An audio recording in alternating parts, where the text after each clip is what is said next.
Hello, and hey, it's a new episode of Pioneer with Poncelet. We've got some White Devotion with the combo today. Gonna jump into a league, so what do you say?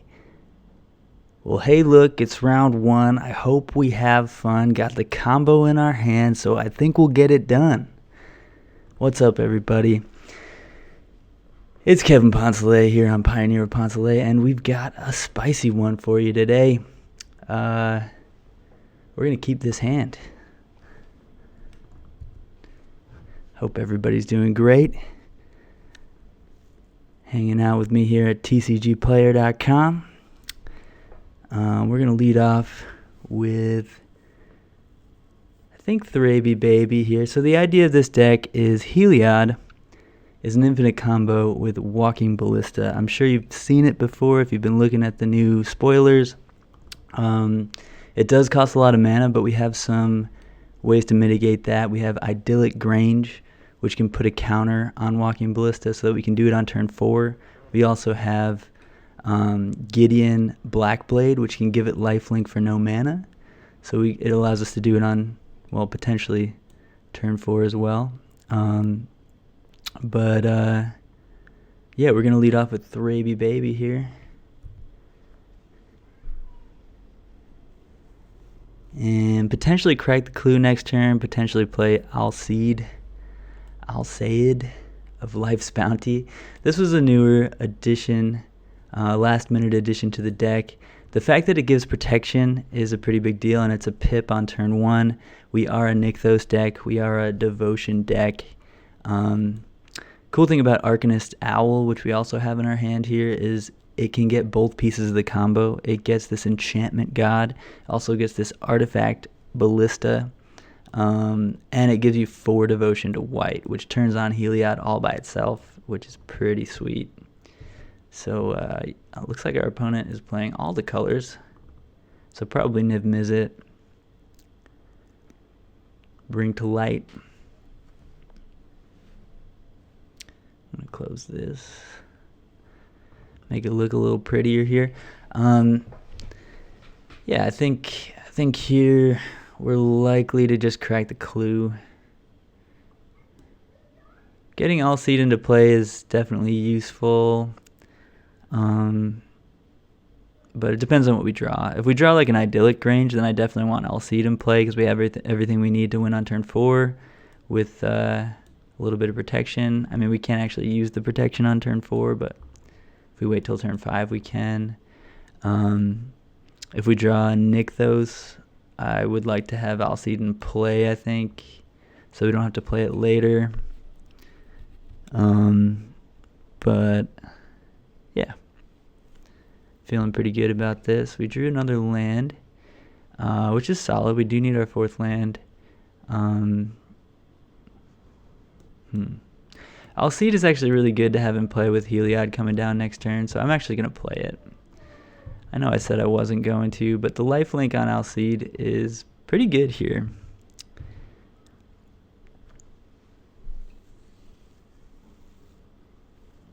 And if it eats a removal spell, that's great.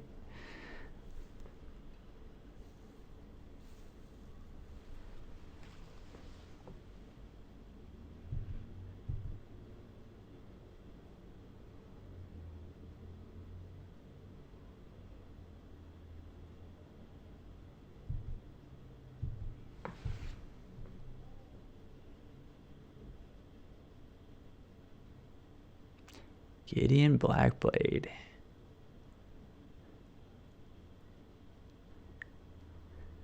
So with Gideon in play, we can kill them with Ballista with just 4 mana. So that's pretty useful.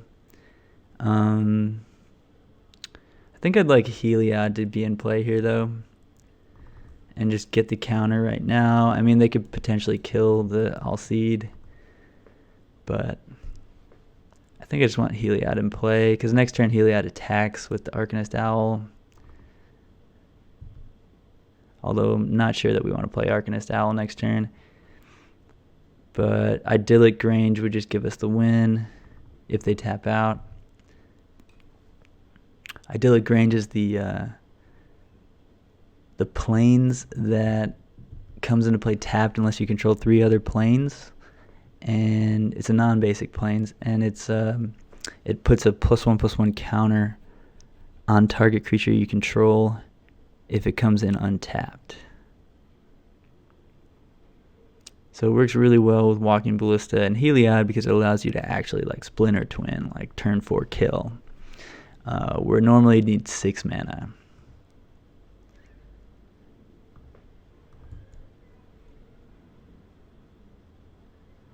I'm going to put the counter on Thraben Inspector. The Alcide I might want to sack at some point to save something, so I'd rather get the Thraben Inspector a little bit bigger.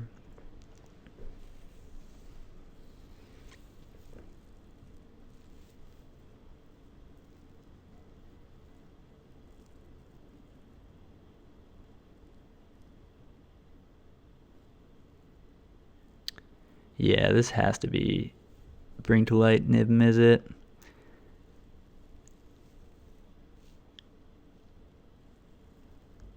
They can't cast Supreme Verdict at the moment.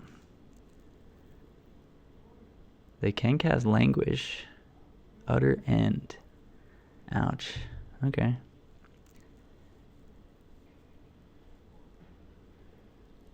Can certainly cast Utter End. Yeah, this Niv Mizzet deck gets to play pretty much every card it feels like playing, so it's kind of funny that way. Alright, this is sweet. So we can Knight of the White Orchid for Idyllic range, but if we do that, we won't have the Ballista in play to put it on there. But we can play Knight of the White Orchid and Gideon this turn, so I think that's the move. They could have a Bring to Light for a Wrath, but I still think we want to get Idyllic range and just maybe put a counter on Inspector, maybe.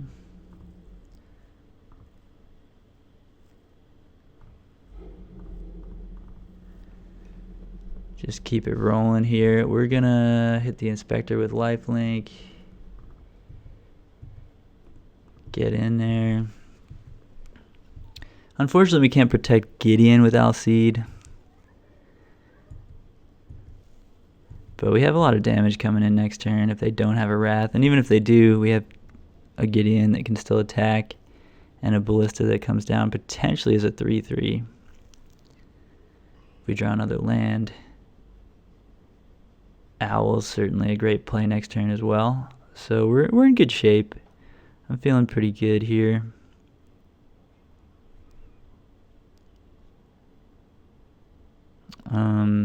If they do have the Niv Mizzet, which is pretty likely with them with 6 cards in hand, and all 5 colors already represented in their lands here, they're going to draw a bunch of cards and probably make it pretty difficult for us to win. But with the Alcide and the Gideon, I still feel pretty confident we can get there. Oath of Kaya, targeting the Alcide. All right, you got it. That's great. So this card did its job, and then some. It's a 1-mana 1/1, but the fact that I can sack it to protect things means our opponent had to go for it there with the Oath, which put us in a pretty good spot here. So with 2 Ballistas in hand, I think we probably want to get one in play. Now Gideon can -6 to eat the Niv Mizzet if they do find one. So I feel like we just want to play a Walking Ballista. Unfortunately, can't do it for 3, but oops. We should have gained a little bit more life here. I forgot to plus the Gideon pre-combat. That's okay. I don't think it's going to matter too much.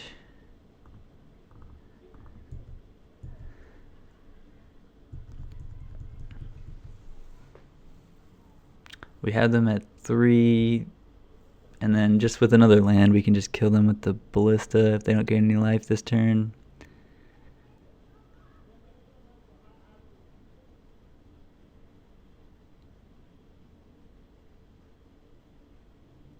like if they play an Invisit, we just get to swing into it.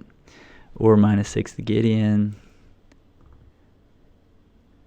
So I think we have this every which way here. I'm not sure that they could have an out, but I don't think that they can. So that's a 5-color Bring to Light. Yep.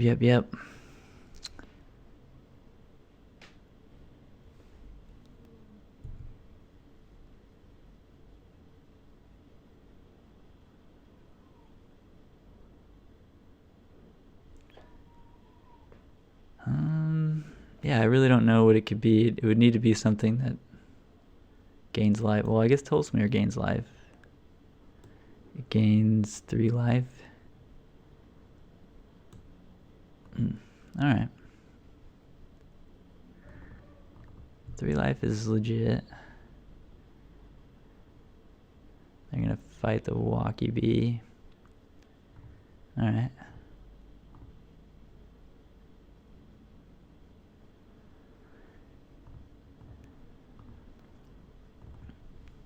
So Tolsmere does keep our opponent alive here. Oh wait, they didn't gain life?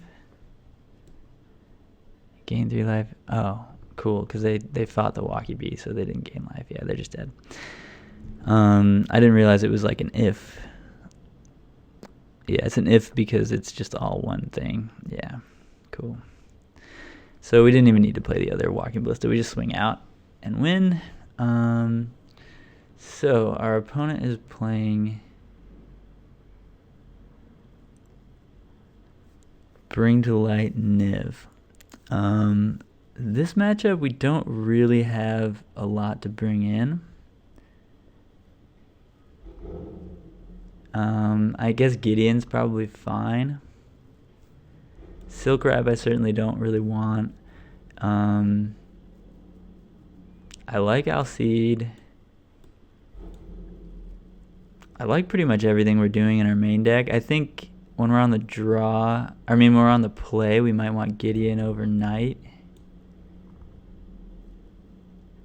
But I think on the draw we just leave it. If they get a quick Niv Mizzet, we're probably gonna lose, but we do have an infinite combo, and we have Quarantine Field and Stasis Snare and stuff. We can deal with their permanents to some extent, and our game plan might be faster than theirs. We'll have to see how it goes. I think on average theirs is probably faster when they're on the play, but we could have a sweet turn 4 kill. They are a deck that actually has cards like Utter End that can deal with Heliod, which is pretty rare in Pioneer right now. There's not a lot that gets Heliod off the board. It needs to be a creature for Vraska's Contempt to get it off the board, and there's not very many other commonly played removal spells that get rid of Heliod. I guess Deck and Stone can deal with Heliod if it's a creature, but a lot of the time it's not even going to be a creature, especially if our opponent is interacting with our other creatures.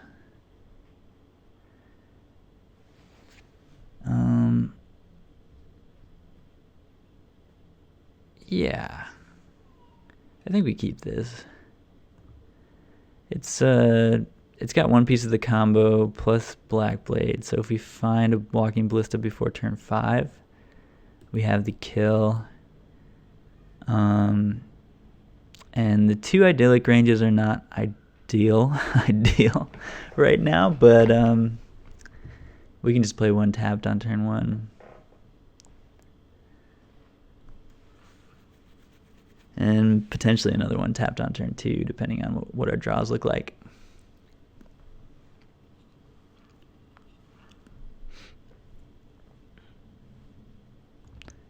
But yeah, hoping our opponent has bad mana, which a 5-color deck is prone to do.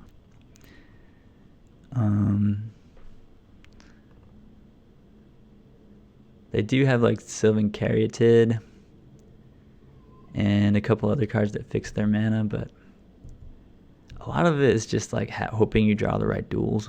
And like, it's I mean, surprisingly robust for how bad the mana you'd think the mana would be.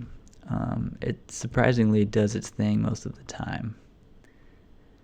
It seems like a pretty fun deck, the Niv Mizzet deck. I'll probably have to try that one at some point for Pioneer with Poncelet. Because it just plays all kinds of fun stuff, because you want to play like a lot of different 2-color combo of cards. Like you want like a Golgari card, a couple of Dimir cards, a couple of Orzhov cards, and like you get to like have some fun with those cards that you choose to play.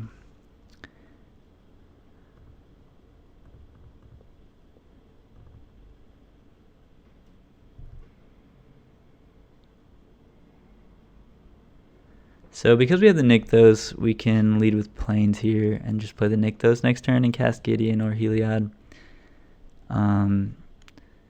Cool thing about Heliod and Daxos is that like if Heliod is turned on, which means we need like 2 more pips first, then immediately as Heliod enters play, it'll put a counter on something because it triggers the Daxos, and Daxos triggers Heliod.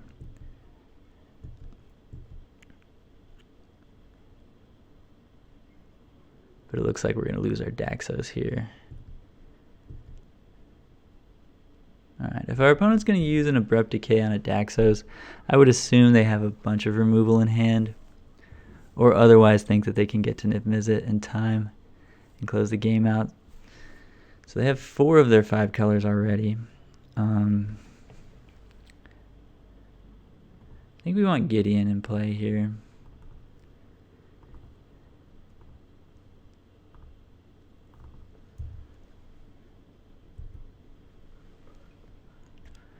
Mastery can be good if we get it going. I mean, we do have a Nykthos in play. Fabled Passage, yeah. So they have all 5 colors. So I think we've been too slow to take this game. If they have like 1 more interaction spell, plus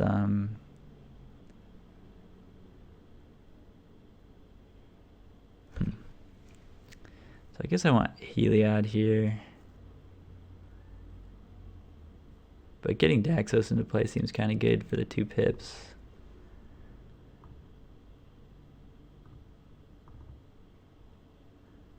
Let's just see how this attack goes first, and then we'll have more information.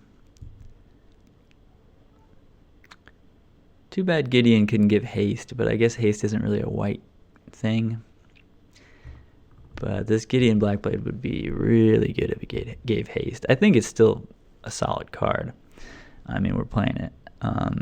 But yeah, if it gave haste, that would be pretty sweet. It's obviously lifelink is really useful in this deck.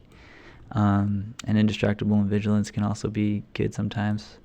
I mean, flying is sort of a white thing. I mean, Elspeth, the 4-mana Elspeth, the old one, gives flying, and so does Ajani, I guess, one of the Ajanis. Yeah. I think I want a Daxos here, although Mastery might be better. Yeah, I like that Mastery is a pip that's going to stay in play, most likely. And we're just going to play this Idyllic Grange for no value. We just need to get more lands into play.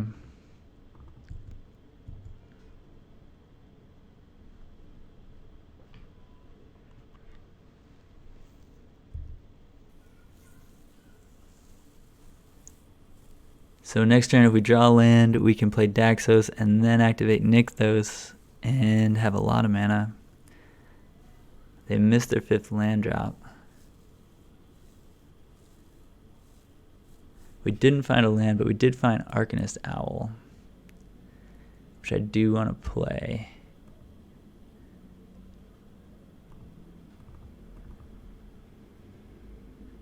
Could just activate Mastery, but I really want to get Arcanist Owl into play. So many pips. Another option is just play Heliod, which is going to be alive next turn, or a creature next turn. But I think I'm gonna go for the owl here. It's a 2-for-1.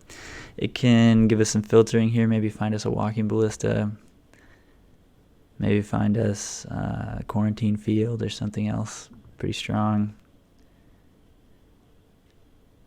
I wouldn't hate an Alcide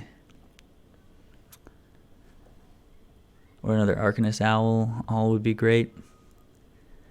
Basically, if Arcanist Owl hits, it's done a great job. For 4 mana, 3/3 flyer, draw a card, 4 pips.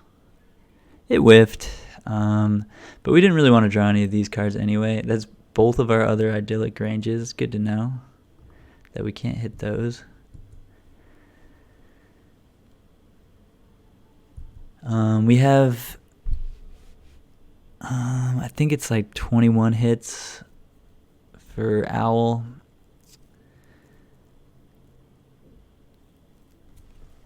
But we didn't hit there. Alright, so they missed again.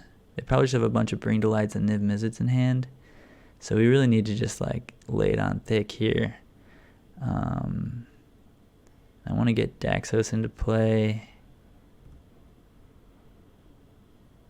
Yeah, let's get Daxos into play first. And then we can make a ton of mana.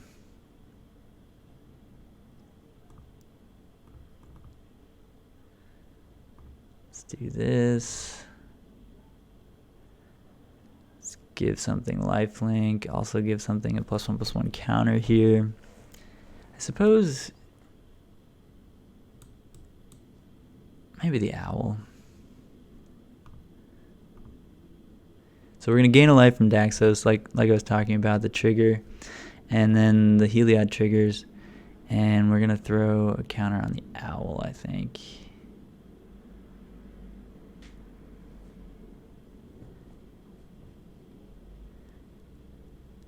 Then we're gonna use Mastery, see what we hit.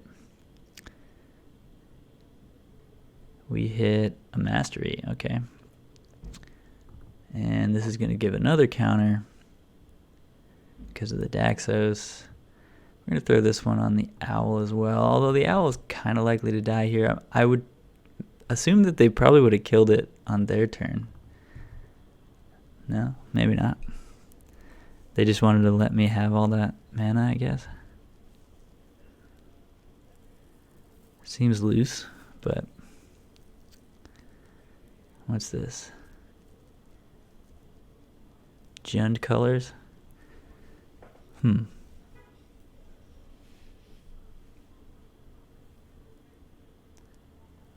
it's an artifact. Yeah, alright. That's pretty good.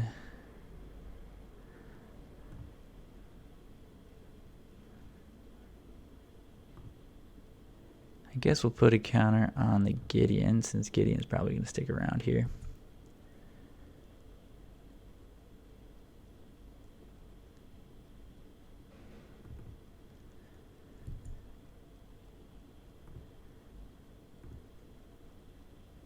Then we're going to give the Gideon lifelink, because we can. And we're going to give this guy indestructible, I guess. It doesn't matter, obviously. We can't attack.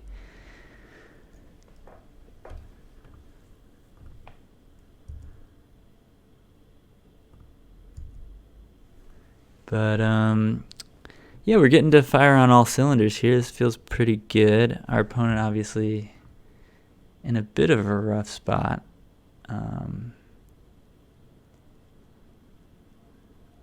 So even if they wipe the board, yeah, if they wipe the board, we're not going to have Heliod as a creature. So I guess I'll just put another counter on Gideon.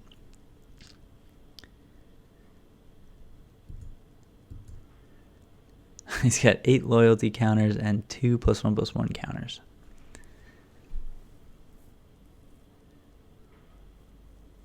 Really surprised that they had Kolaghan's Command and let us untap with the Arcanist Owl. I guess they were worried that we could combo off and win the game. Yeah, that's probably what it was.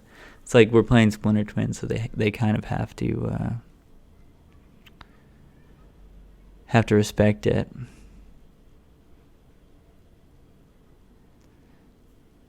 Alright, well I got 3 mana with which to try and not die here. I guess if they get rid of the Gideon, they might not die. I probably should have put a counter on the Manifest or a Daxos, considering that, but we also have Mastery that's going to put a counter on something, so it should be fine either way.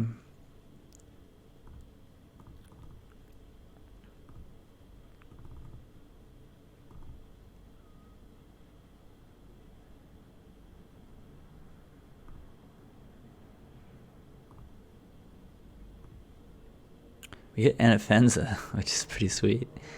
Yeah, we might as well use it again.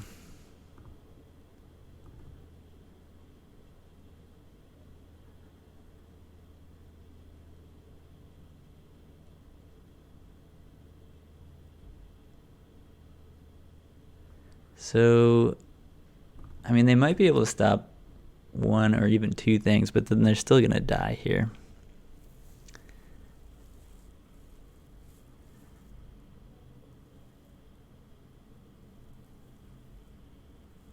And yeah, I'm not sure what they could have for 3 mana. It would have to be triple removal spell, and there's no 1 mana removal spell that deals with Gideon that I can think of. So I'm pretty sure that we're going to take this match 2-0 here.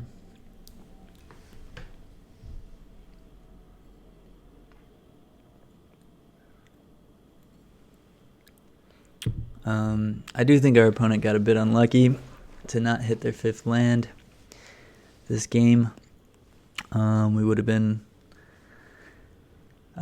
probably dead had they hit the 5th land and played a Niv Mizzet on turn 5, because we had a pretty strong hand, but it wasn't going to beat Niv Mizzet, draw 3 cards, draw 4 cards, that type of thing. So yeah, I mean, it would have been a game still. We would have played some Magic, but and I mean, we had Stasis Snare to deal with the first Niv, but generally Niv finds a Bring to Light, which finds another Niv, so they generally just like chain them. And the 6/6 wasn't that much of the issue. It was just the fact that our opponent was going to draw so many cards. But I mean, with this draw, we probably had a pretty good chance, even if they did Niv, now that I'm thinking about it. But I don't know. It is turn 7 now, so if on their turn 5 they had Niv, it would have been a close game, I think. Too bad we won't know. Come on, opponent. What you doing?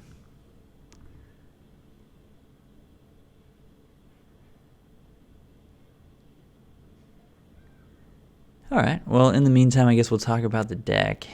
While I'm waiting for my opponent to concede, or at least move to the next phase,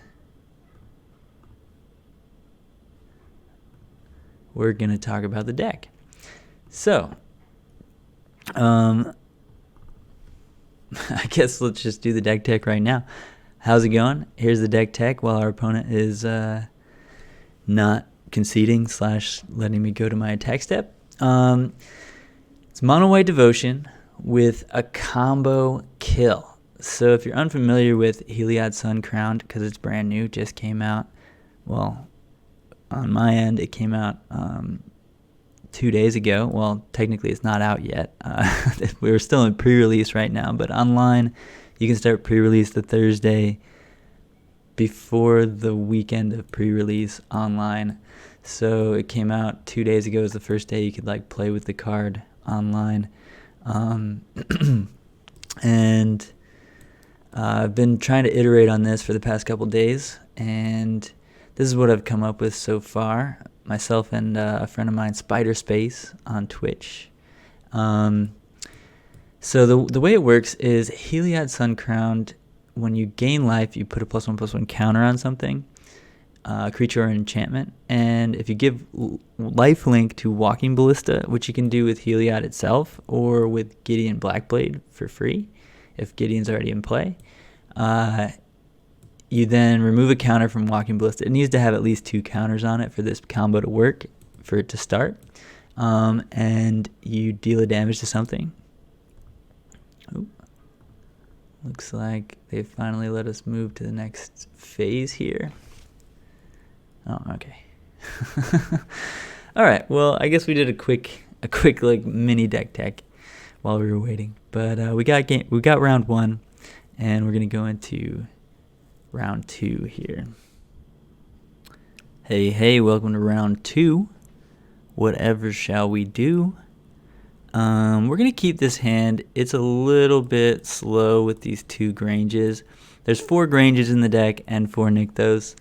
And drawing multiples in your opener of those 8 lands is not ideal. The other 16 lands are all plains. But we're going to keep this because it's a pretty good hand otherwise. And hopefully find a second plains, because then everything is running smooth. Looks like we're playing against Will Pulliam of Star City Games fame. Star City tournaments. And we did find another plane, so that's great. Gonna get to curve out pretty well here.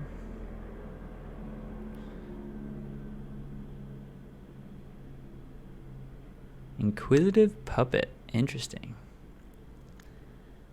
So this is a mono artifacts deck that is probably playing Metalwork Colossus and things like that. We're going to lead with Daxos, because next turn if we don't draw another plains, we can still just crack the clue. And I think I'd like to have Daxos in play rather than play Idyllic Range for no value and tapped right now, because we might just draw the plains also. Should have attacked first before playing Daxos. I don't think they were going to block anyway, but I mean, I think they were going to block either way, but I definitely should have attacked before playing Daxos. It's little things like that. Sometimes your opponent doesn't block, especially newer players that aren't familiar with the format that you're playing or the cards that you're playing with. They might be inclined to just take the safe line there and not block. I don't think that this opponent would have done something like that, but all right, they're ramping pretty good here. If we can get to this quarantine field, we're in good shape. I'm going to crack this clue since we have nothing else to do at the moment. Find a Nykthos. Nykthos is sweet. Got to play this Grange, though. And yeah, we'll attack with both. Why not?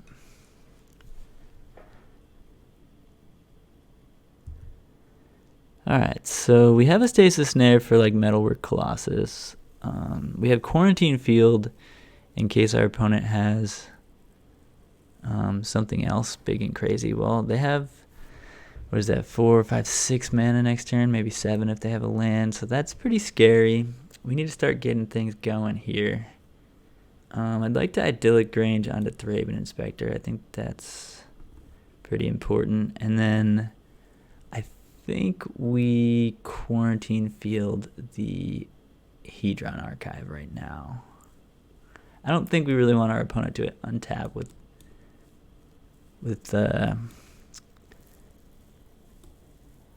double rampant growth over there. So yeah, I think we're just gonna do this. This also gives us a good Nykthos turn next turn. I mean, we don't have to show them that yet. Let's just attack for 4.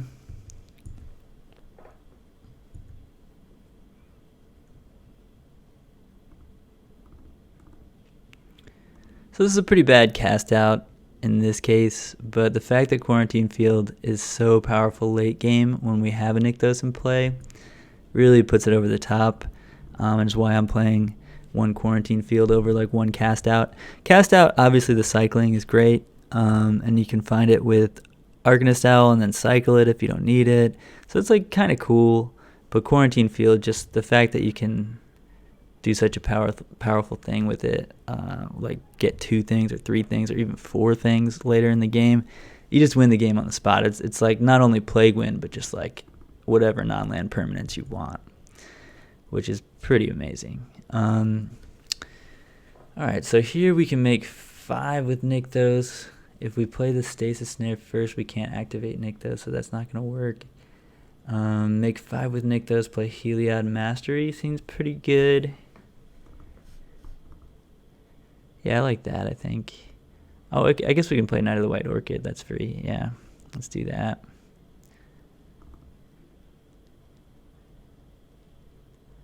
So whenever... Oh, well, that's okay.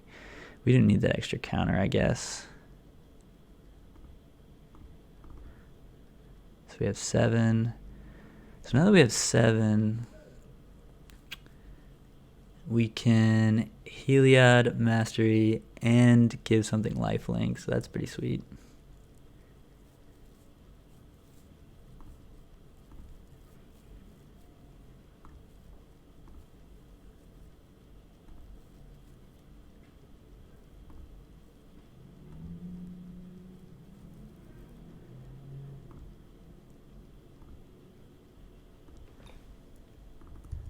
All right, so we're kind of going off here. Our opponent, hasn't really been doing too much on their side of the board. All right, they decided to sack so that we didn't get the trigger there.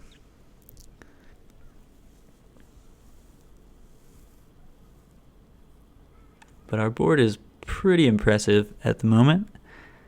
They're going to need a really good turn here.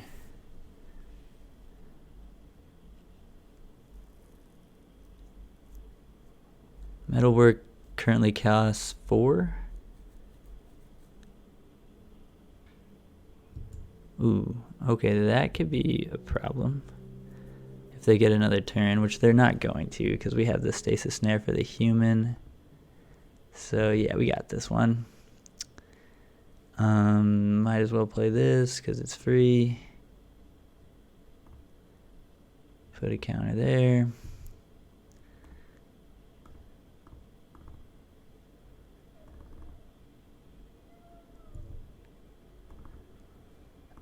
All right. Cool. So our opponent was slowed down just enough by our quarantine field that they weren't able to really go off there. We don't have any disenchant effects in the 75, which may be an oversight on my part. We'll see if we'd want to have them or not. We're going to be on the draw here, so we certainly want all the knights. And we certainly want to be able to find Quarantine Field with Arcanist Owl. Looks like their deck is going to do some sort of infinite combo with Paradox Engine. Not sure exactly how it works. Not sure if we want Silk Wraps. It's very unlikely that they have any interaction for us or much interaction for us. I guess they could have Spatial Contortion and like Warping Whale, but there's not going to be a ton. I guess Deafening Silence is probably pretty good against a Paradox Engine deck. Yeah, let's bring that in for sure and bring out these Alcides. Yeah, so Deafening Silence is going to be fantastic. And Rest in Peace might be good, but we don't know if they're playing Scrap Trawler or not. They might be. It's one of the benefits to playing a kind of fringe deck that I don't know exactly what our opponent is doing. I've seen some Metalwork Colossus decks doing something similar to what our opponent's doing here, but we don't know for sure. Yeah, we'll keep this. I think we want our 3 lands, so I'm just gonna bottom the second Inspector.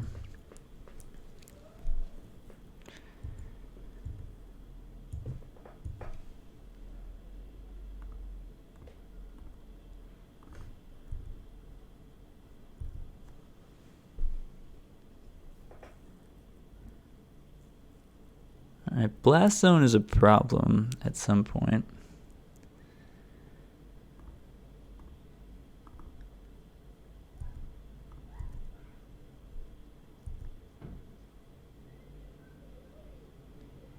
Double Blast Zone. Yeah, this card's good. Blast Zone can definitely be a problem. Here, we probably want to play Deafening Silence and crack the clue. Although playing Deafening Silence into a Blast Zone right now sounds kind of bad. So maybe not. But I guess if they crack Blast Zone, then they lose a land in a whole turn, but I think it's probably worth their whole turn in a land to kill Deafening Silence and Thraben Inspector. We could wait with the Silence, but the fact that they have 2 Blast Zones means they're always going to kind of have a good moment for that, so let's just do it like this.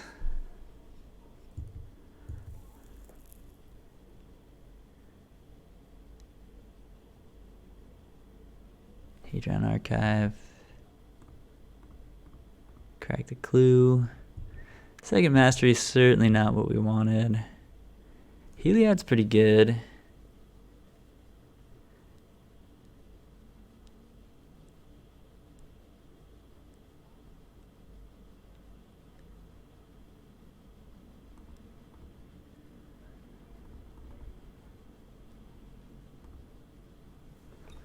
No value on Grange again. And Heliod, not quite a creature, but moderately likely to be a creature next turn, depending on what our opponent casts here. Ooh, alright, that's a lot of mana, and they're probably cracking Blast Zone. That's so much mana. Yeah. Alright, this is a bad situation.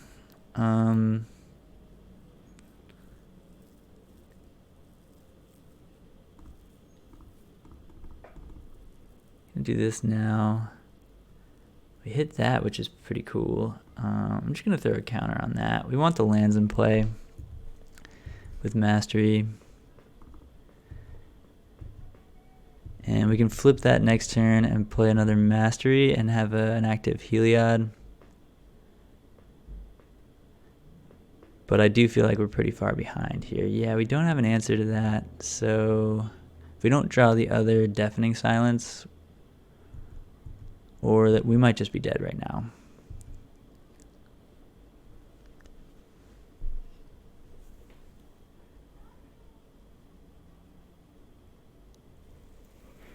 Yeah, I was worried about the double Blast Zone. You can't really play around 2 of them, so I think it was fine to just play the Deafening Silence when we did, but yeah, if they have any sort of payoff here, we're dead. And I guess they can just draw some cards with Hedron Archives.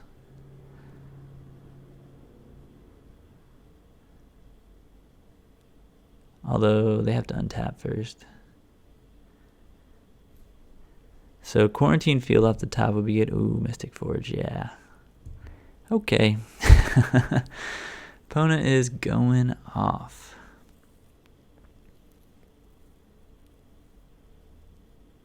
There's the Colossus.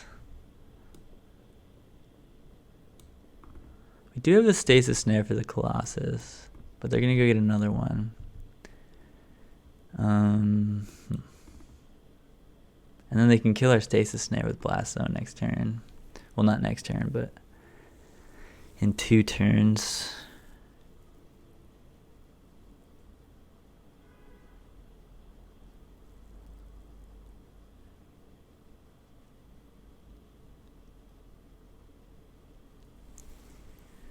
Yeah, unless we top deck a Quarantine Field, I don't think we can win this one.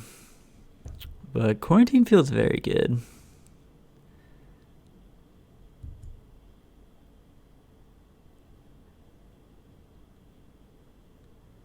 Because basically if we get the Forge and the Engine off the board, well, what do they get? Ballista. Oh, they might just be able to kill me right now with Ballista, huh? Ooh, Witches having Metalwork classes is a pretty sweet combo. So you sack it and then sack the 2 foods to get it back and then recast it and untap all your things again. So they can just do that infinitely and then make infinite mana and kill me. Okay, I get it. I get it. You've demonstrated a loop. That's pretty cool. I have to applaud my opponent on that's just a pretty cool interaction. So Alcide doesn't do anything against Blast Zone, and that seems to be their way to interact. Doesn't seem like they're attacking us to try and win. Stasis Snare does seem kind of good against Metalwork if they're just on the like play a Metalwork plan. I do wish we had more disenchant effects, or at least like more quarantine fields or something for this matchup. Yeah,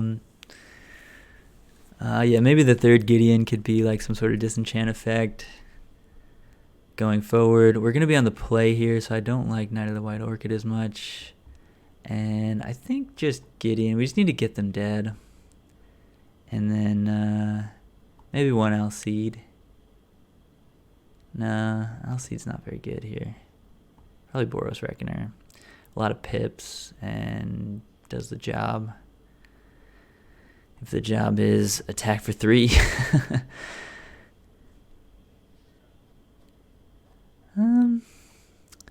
This hand's kind of slow, but it gets there.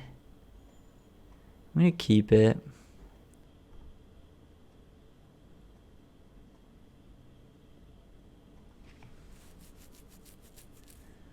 We have 4 lands. We can cast all our spells.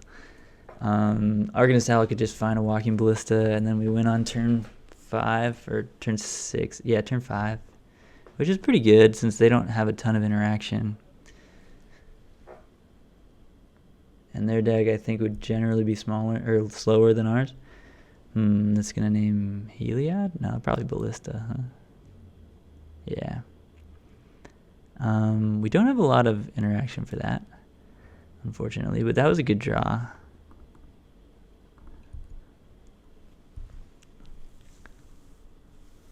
Just the quarantine field. Yeah, we definitely want some sort of disenchant, I think, in the sideboard going forward.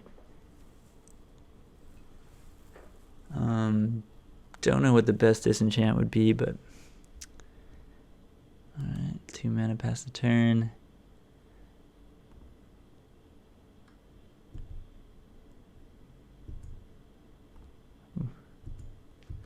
Certainly want to get in there with Anafenza's Spatial Contortion, yeah.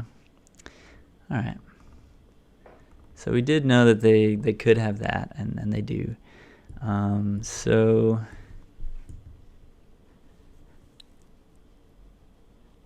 next turn, probably just Gideon, although Arcanist Owl attack for 5 is pretty good too. Yeah, maybe Arcanist Owl attack for 5.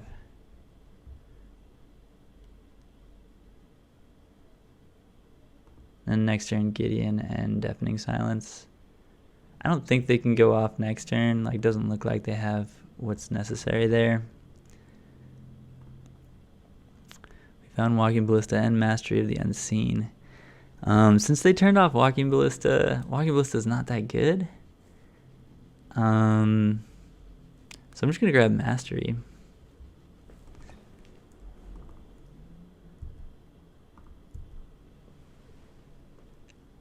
And put them to 17 here.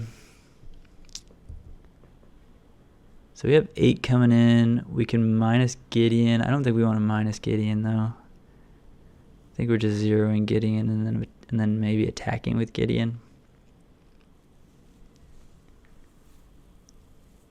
Playing a Deafening Silence. Hopefully that holds down the fort. Nykthos is a fantastic draw.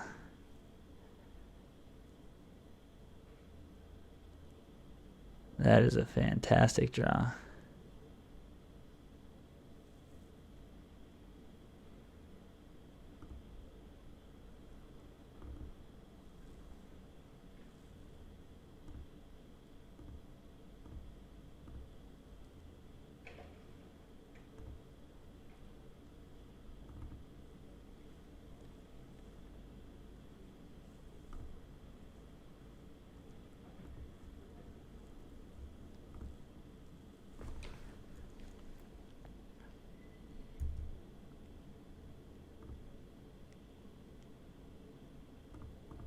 So it would have been nice to maybe get Arcanist Owl out of Spatial Contortion range, but I don't think it's going to matter here. We have plenty of damage next turn, and Nykthos to generate a ton of mana, so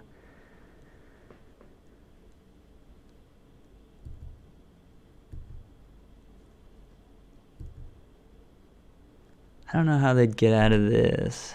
I guess Ugin. If they can somehow cast Ugin. Which I guess is possible. But they need to get rid of the Deafening Silence first.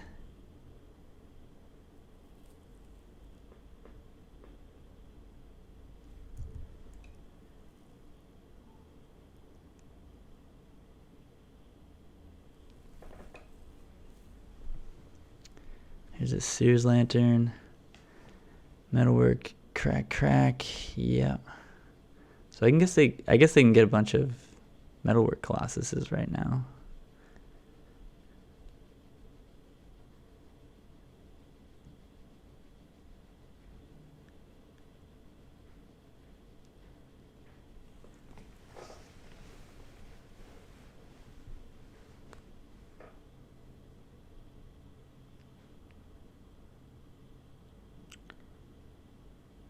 I guess they can get a Walking Ballista, but that doesn't do that much.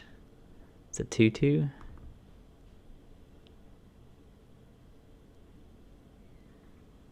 Might as well get at least 2 Metalworks, but maybe 3 Metalworks. That's a pretty big game here. Gets around Deafening Silence pretty well.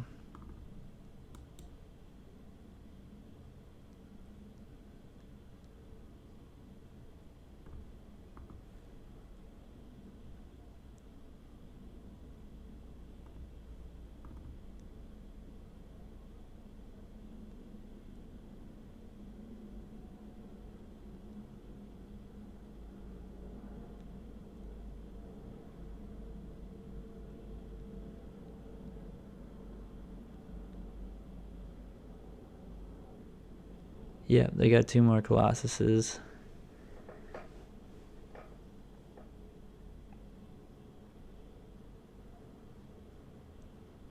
Oh yeah, Ballista wouldn't work for them anyway.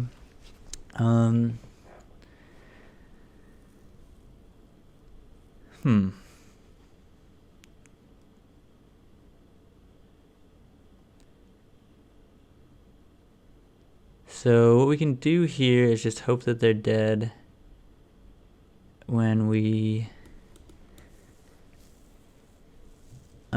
kill them with the Arcanist Owl in 2 turns. And we just have to be able to block these Colossuses, which is easy with Mastery.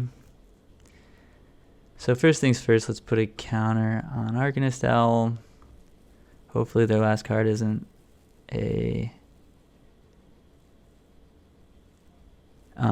Spatial Contortion. That would be rough. Then we'd have to hope to hit with Mastery and something we can flip.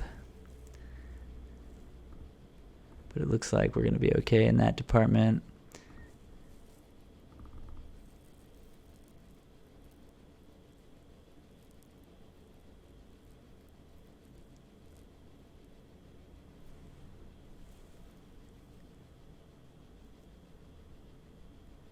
Got there.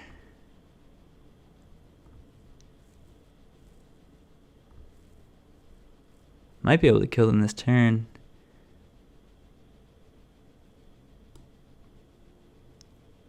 Because Ballista puts 2 counters on Arcanist Owl. We might be able to do this right now, because this puts 1, 2, 3, that's 7, this is 8, 9. Yeah, I think we just do it. I think we just win right now. Pretty sweet.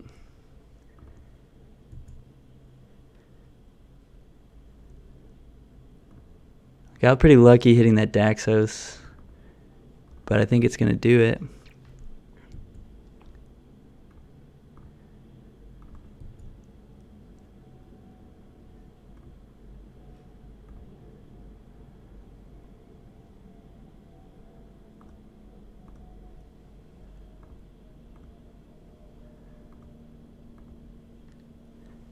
Cool. Hey. That was pretty sweet. Yeah, seeing the line of Walking Ballista giving us 2 counters with Daxos and Heliod, something I never even thought about yet playing this deck, so that was pretty sweet. Gonna pat myself on the back a little bit for that one, getting that fresh win. I don't think we were gonna necessarily lose next turn, but potentially. I mean, maybe they had a way to like get rid of their needle and then kill us all at once with infinite mana, but yeah, I'm pretty happy with that one. Hey, welcome to round 3. We're going to keep this hand. We got Nykthos, we got Daxos, we got Arcosinist Owl.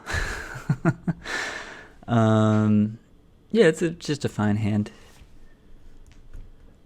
Arcanist Owl currently kind of hard to cast, but so many pips in our hand that feeling pretty good if we can get a board presence. Looks like we're playing against blue-white control, though, so it might be a bit more difficult to get a board presence going. Certainly counter spells are not things that I want to be playing against.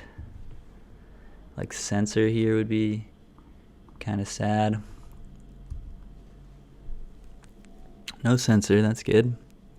Maybe that's because there's a Teferi and they just want to bounce it. Draw a card, no? Alright, they have Absorb up potentially here. So I'm just going to lead with an attack.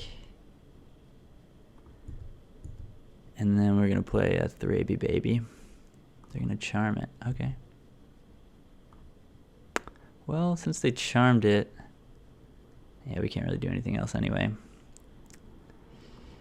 It was always going to be Theros Baby. I mean, there's some world where playing a Walking Ballista for 1 is fine, but I'm not interested. I'd rather just crack the clue. That means we still get to like actually draw a card because they put Daxos on top.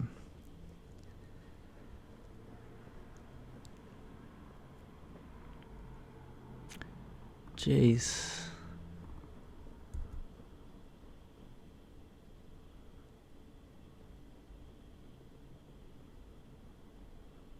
Settle land.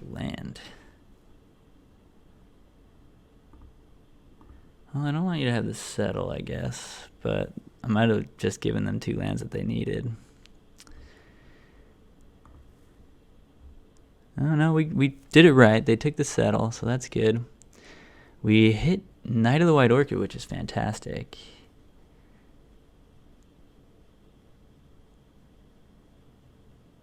So that means we can knight a counter onto Thraben Inspector and kill the Jace. That's huge. This is so sweet. So Idyllic Grange, friends. Idyllic Grange with Knight of the White Orchid. Quite good. Check this out. And then we can also play Nykthos. And might as well, I guess. But we don't have anything to do with the extra mana here. So we're just going to play Daxos still. Even though they might have the Supreme Verdict, it's, I think, still worth it.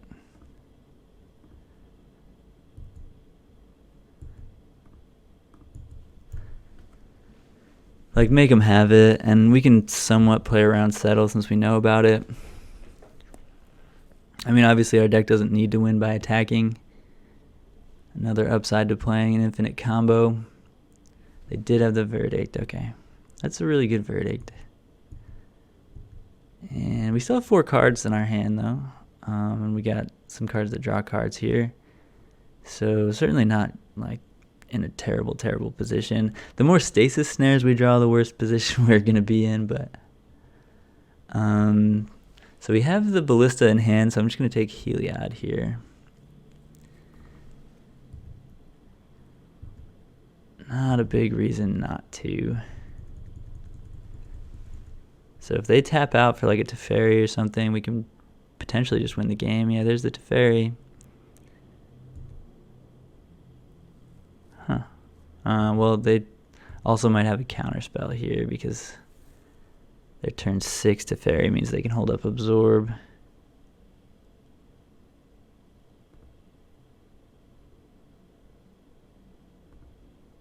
Gonna play Anafenza first because it's free.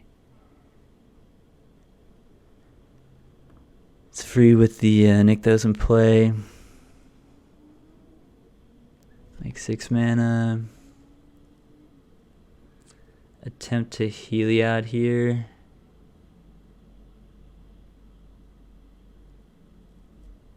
I guess we can attempt a Walking Ballista for 3. No, I think we want a Heliod.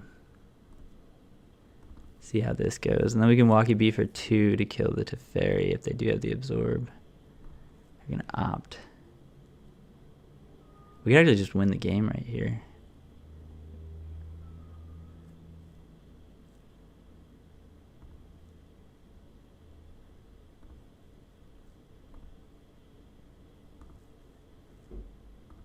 Yeah, I think we're just going to win the game then.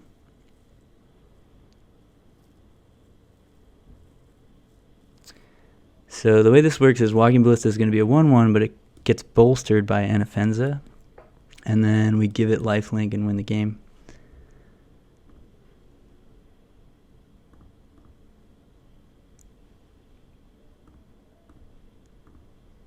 So yeah, cool. Splinter Twin, turn 6 through control. They didn't have the counterspell off the Teferi, so we just were able to do a little Splinter Twin action. Baited with the Heliod because landing the Ballista for 2 was still going to kill their Teferi after the attack with the Arcanist Owl, which I felt pretty good about. Another line we could have taken there was like bait with Quarantine Field this turn and see if we draw the Absorb, but then they're still going to draw 2 cards next turn, and that doesn't feel that great. But yeah, we're going to cut all the Stasis Snares and bring in the Gid Father. The Ally. So here the 60th card can be a Stasis Snare, can be a Boros Reckoner, can be a Rest in Peace. Rest in Peace is obviously not great against blue-white control, but they do play 2 dig through times, and they're likely not boarding those out against us since we're not like a super fast deck, and it's more important that they have the answers and can play at instant speed, which dig through time allows them to do. So Rest in Peace certainly does have application. Like if they're tapping 8 for dig through time, we're in pretty good shape. Whereas if they're tapping 2 for dig through time, we're probably just dead. So my inclination is to bring in Rest in Peace here. But Boros Reckoner being 3 pips and attacking for 3 is also legit. And then Stasis Snare for like a 1 of Lyra isn't the worst thing ever. You could also get a Monastery Mentor. But I think I'm just going to go with the Rip. It's a pip for 2 mana, if nothing else. And I think in general, like, we're kind of fine. Like, Mastery is so good against them. All the Gideons are so good against them. And Walking Ballista historically pretty good against control as well. So, I mean, we have a decent game plan in general. Gonna keep this hand because it's got fast mana and the combo.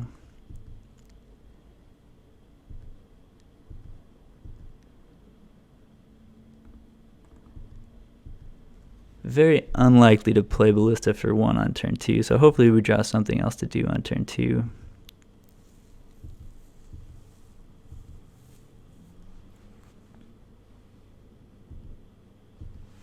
That's good. We don't have to play around a Censor here. Quarantine Field's a solid draw. Yeah, I really wanted some way to like add to our devotion here on turn 2. I mean, we could have cast Quarantine Field for devotion, but that's pretty loose, I think.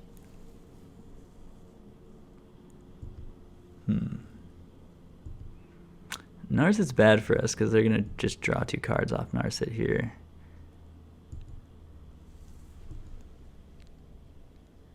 And now we drew another Ballista, which makes me want to cast the first Ballista.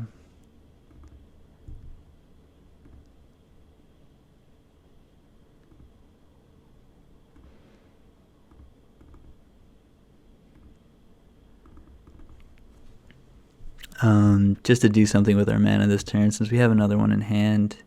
And we can just like pump that Ballista next turn if they don't do anything.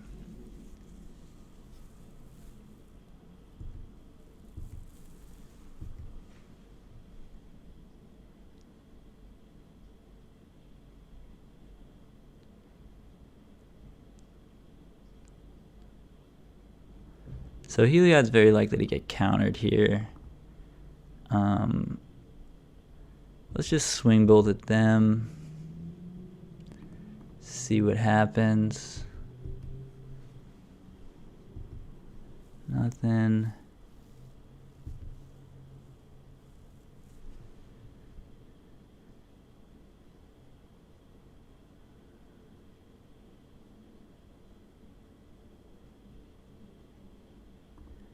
I kind of want to get Knight of the White Orchid into play. What did they find? 2 heroes. Alright, well that's problematic. But if they don't have a Supreme Verdict or a Settle, then all these creatures that are just in play are going to be able to do some work. I should have played Nykthos this turn so we could have activated Walking Ballista as well. Yeah, that was bad. Cast out. I guess they were going to do this either way. Narset really doesn't matter if it's in play, although I guess we do have the Raven Inspector, which can draw us extra cards. We can just draw on their turn, probably. I'm just going to deal 1 to them, because that 1 damage might really matter.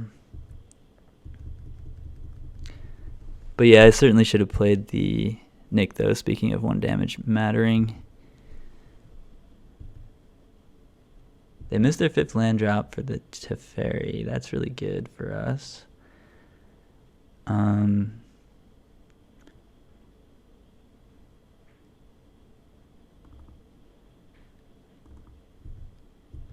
Let's get our attack in here. They go to 12. Now, I kind of want to play a 3/3 Ballista.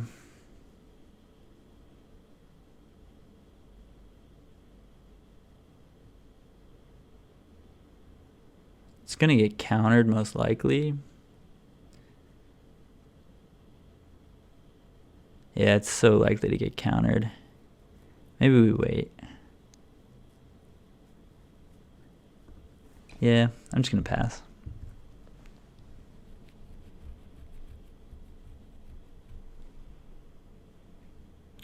Another cast out.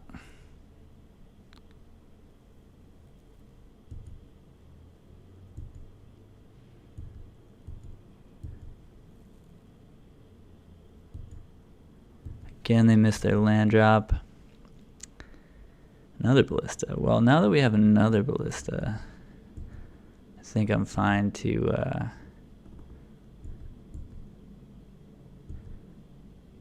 go for this one for 3. Could also just go for 2 to play around Censor. But I think I'll just go for 3.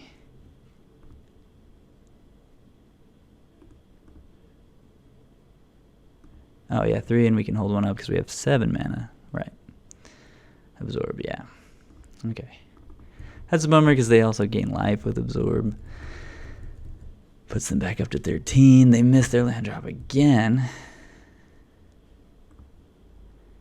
We can go for Ballista for 4 now. First we're going to attack.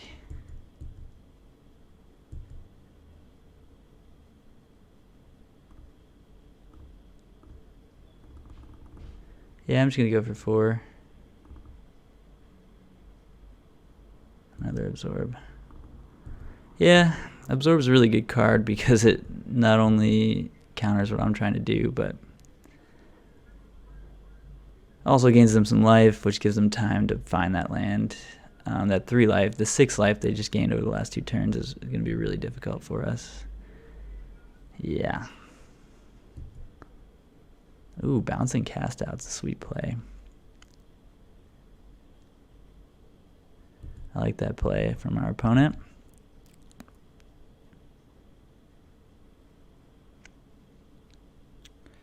This is a turn where we can get something going. But they can cast out our quarantine field, which is really bad, so we definitely don't want to do that. But we do have Alcide here, so we can protect Heliod.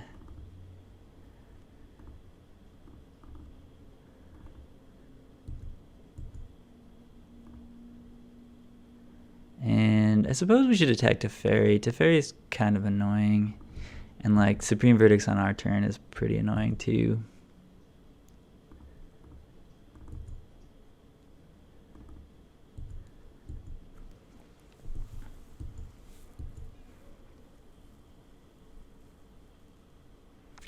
Supreme Verdict on our opponent's turn.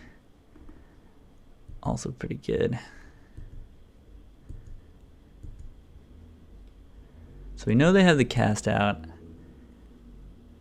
And right now, if we quarantine field their cast out, the only thing we're really getting out of the deal is an attack for 5 and the 2/2 back.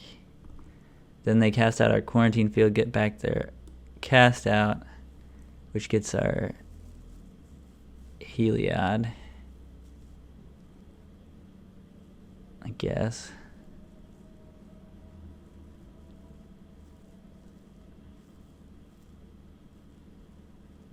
I wonder if that still makes sense. I think it does.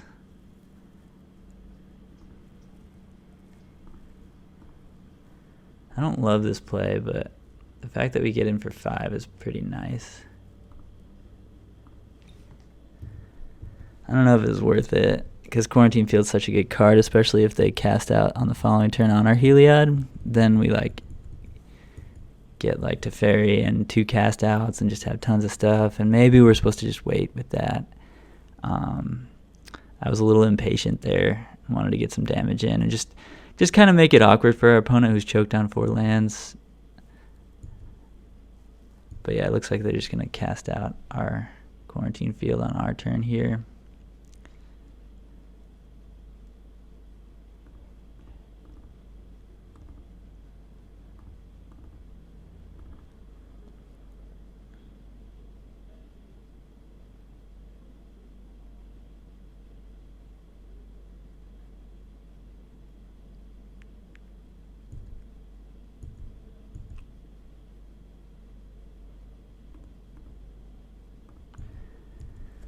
Getting in for ostensibly 7, but we know they have a cast out, so this isn't going to work like we think.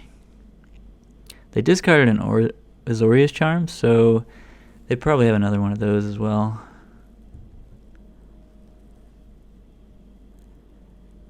I mean, they might as well just get something. Getting back their other cast out is about the same, right? But I guess if they have other Teferis in their deck, they'd rather have 2 cast outs in play. And that Quarantine Field coming back, yeah, actually that would be kind of good for them if they have another Teferi, Time Raveler Teferi. Bounce this one, then Quarantine Field comes in with no counters, and it's just 2 pips for us. We need a Mastery of the Unseen, yeah, pretty badly now. Gideon's pretty solid as well, though. We do have lethal next turn. They finally found their 5th land.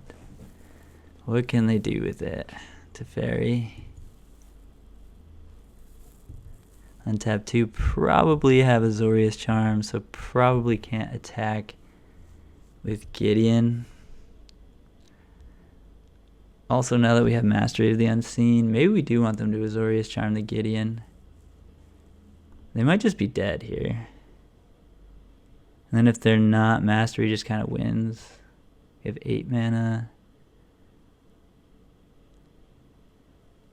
If they discarded an Azorius Charm, it's like they have to have another one, right? I don't know. I'm going to go for it and see how this goes.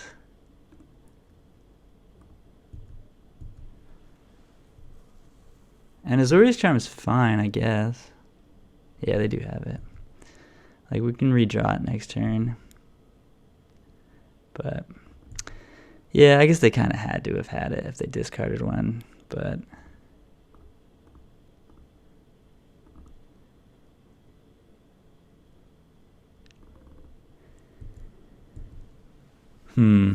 Well, I do kind of regret that now. Because now that Gideon's on top of the deck, I don't really want to use Mastery on the Gideon. I should have probably played Mastery first. Yeah, I should have played Mastery first so that we could have activated Mastery in response to the Azorius Charm.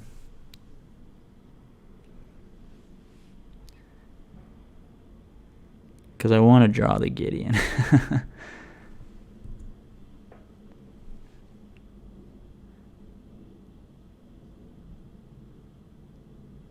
Oh no. That's bad. That's really bad. Oh no.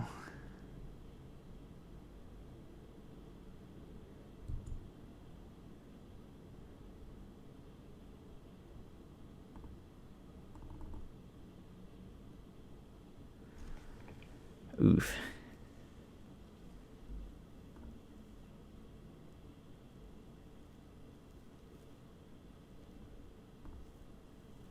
That's too many dudes. Yeah, I think we lose to the Elspeth. Bummer. Yeah, if we hadn't attacked with Gideon last turn, they probably just Azorius Charm the Knight. So they're still at 7. And then we get to activate Mastery last turn. Attack this turn for more. I don't know. I don't know for sure if it would have been better, but Elspeth is very problematic here. Very. Don't think we can beat the Elspeth. Gonna attack them. I mean, we do have Walking Ballista in our deck, and we have 9 lands currently. So if Nykthos just makes 1 mana, wait, no, Nykthos. Yeah, if we can just get Nykthos to make at least 1 mana, then we win with Ballista if it resolves, and they don't gain any life before then. So we certainly have a way to win, but I mean, we actually only have 1 more Ballista left in our deck. So we'll see. We'll see.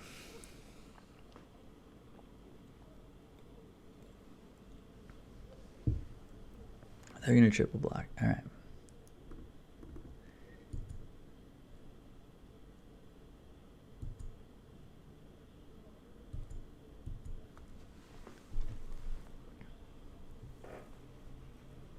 Dig. Yeah.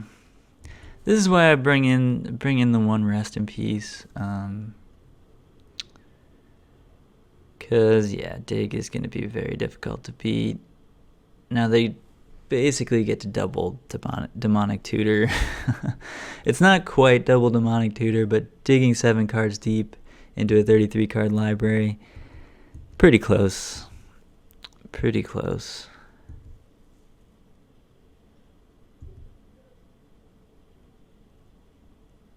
Yeah. I don't think we can win from here, unfortunately.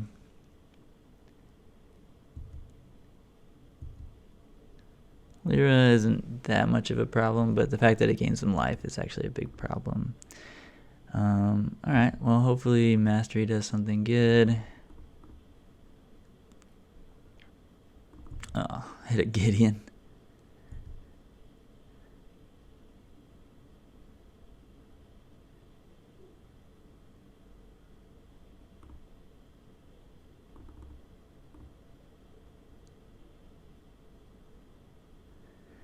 Anafenza's legit, so we can flip the Anafenza and then do it again.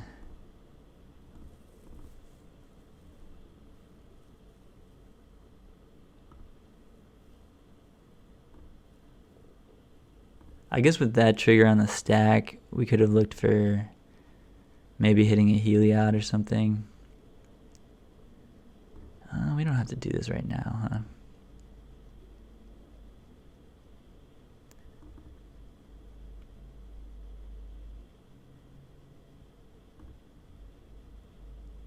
They're going to kill Gideon, so we might as well minus the Gideon.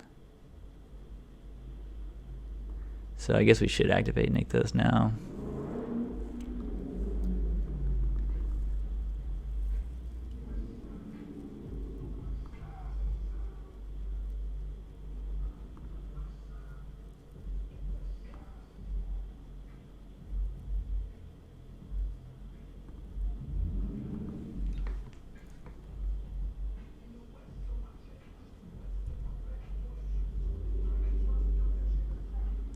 Yeah, I mean, we do have Mastery, which is great, but they have Elspeth to Fairy Lyra right now.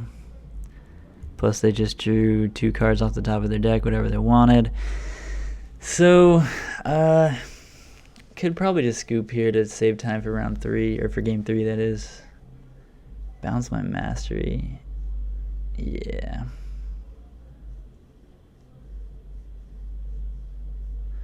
So they're just going to minus Elspeth and kill us. We have no repercussions other than maybe getting there with this Mastery. So show me a counter spell and I'll scoop. No? Alright, well, I guess we'll play then. Hit another Mastery.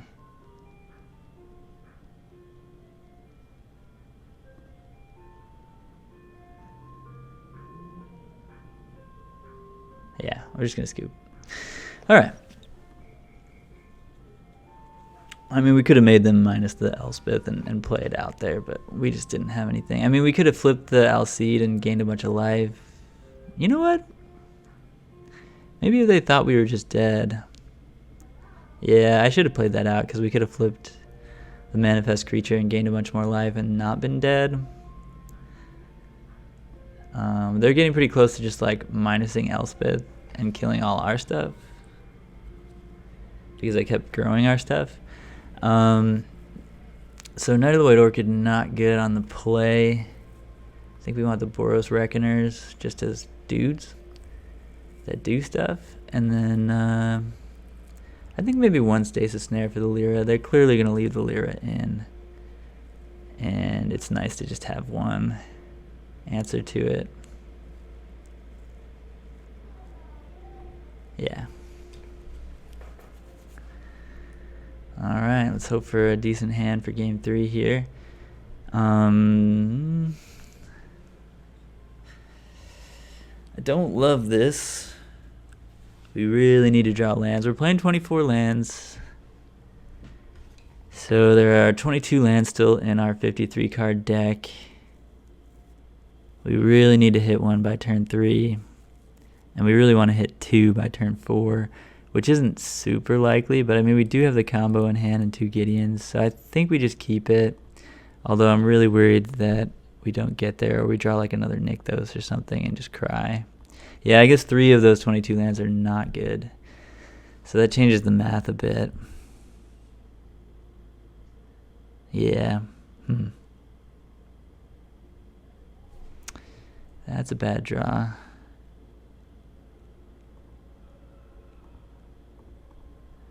Just to do something here, I'm going to play the Ballista.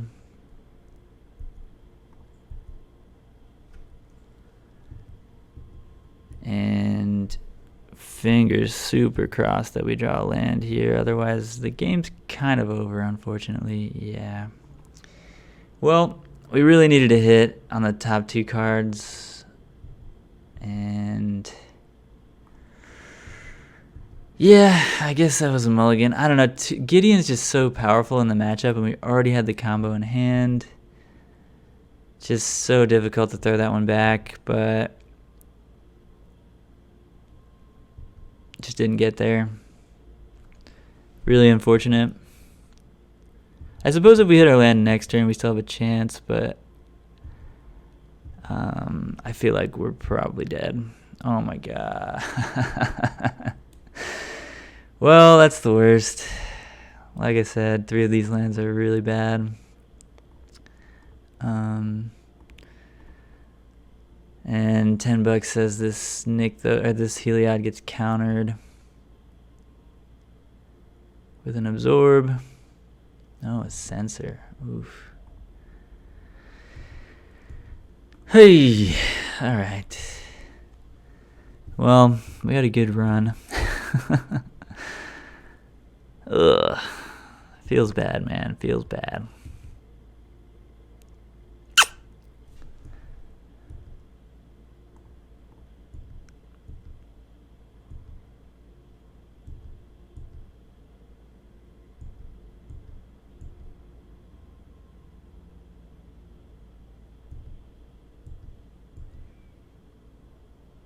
Hey, it only took till turn 6 to find a white source.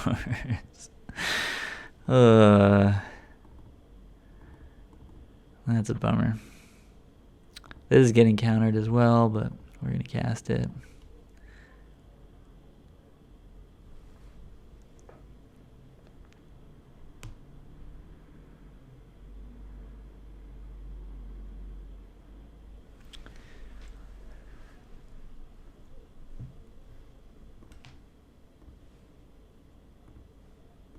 Another sensor. I didn't see sensor in the first 2 games, so it's kind of interesting that all of a sudden there's 2. I was sort of playing around it last game. I'm sure we could have done something different last game. Like I think we should have kept playing knowing that we could flip the Alcide and gain a bunch of life. Oh my gosh. That's rough. That's just rough. It's not our day right now, not our game.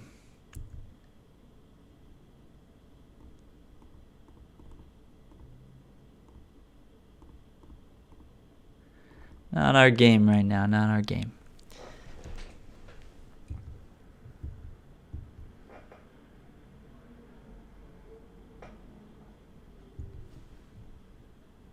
That's kind of good though. Actually fixes our mana a bit.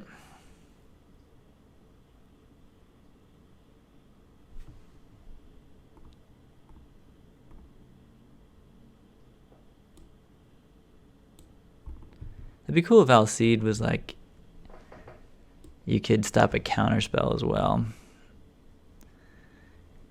Unfortunately, it's not like that. Alright. Boros Reckoner.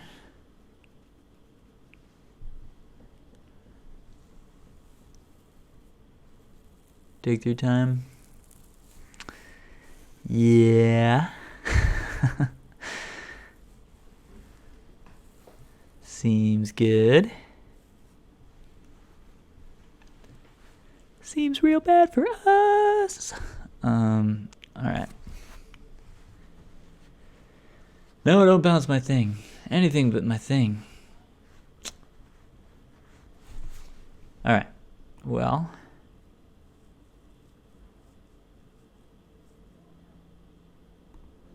I'm going to lead with Owl.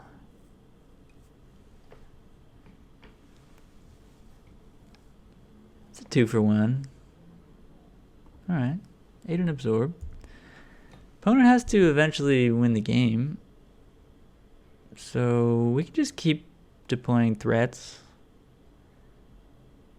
Oh, yeah, that's a way to win the game. Alright. Yeah, we can't beat that. Alright, let's go to the Elspeth. When I was playing blue-white, I didn't actually put Elspeth in my deck, but Elspeth does win the game in situations where the slow, like, grind you out way of winning the game is certainly a lot worse. And it was very evidenced there by our opponent playing Elspeth in games 2 and 3 and taking over. We were so far behind in game 3, though, because of our really crappy draws. But we're 2-1. Hoping to close it out with a couple wins here.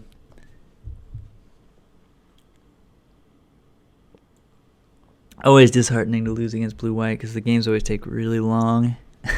And it's like one thing when you play that like 45-minute match and you win, then you're like, all right, that was exhausting, but I won. And then to play like a 3-game, 30-something minute match and not get there definitely hurts, especially when you feel like you could have done some things a bit different. Like obviously our keep in game 3 was a bit risky. I think because of the contents, like they could counter our first Gideon, then we have another Gideon.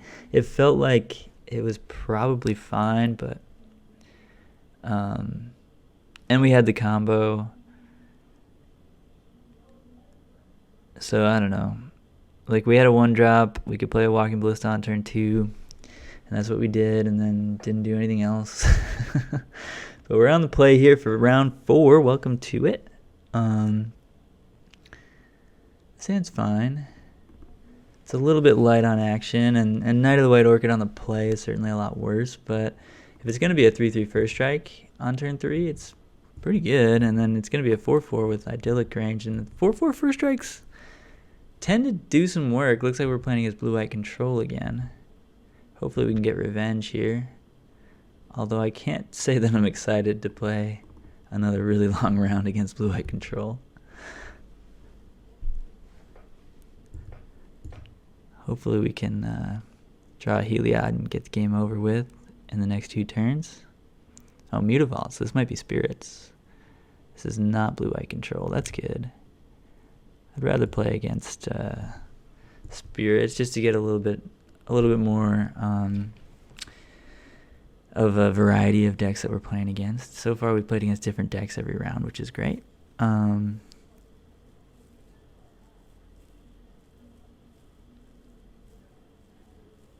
So I guess we can bolster both the Anafenza and the Knight here.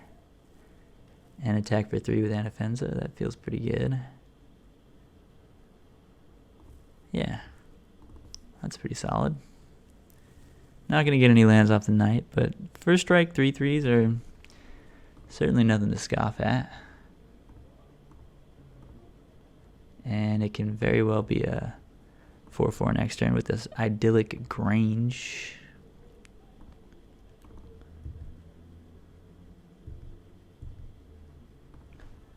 And yeah, we're currently bigger and faster than our opponent. And with Walking Ballista to hopefully gun down some X1s that are X2s because of Supreme Phantom. Ooh, maybe not. Alright, that's problematic. Double Supreme Phantom makes it a lot harder to get through.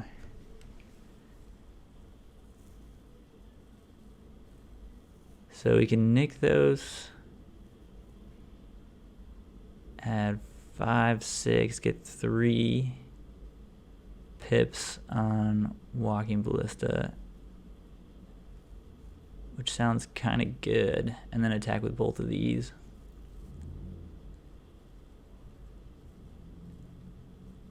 Or we can play Idyllic Range, put a counter on Knight of the White Orchid, attack for just 4 instead of 6, and play Gideon Blackblade here, which gives us a bigger Nykthos and a bigger Ballista next turn. I think that might be better. Yeah, I think I just want to Grange right now onto the Knight.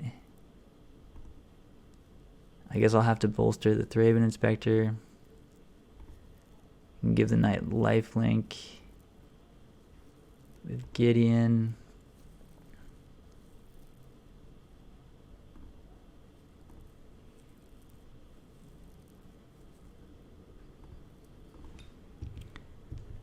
Get in there.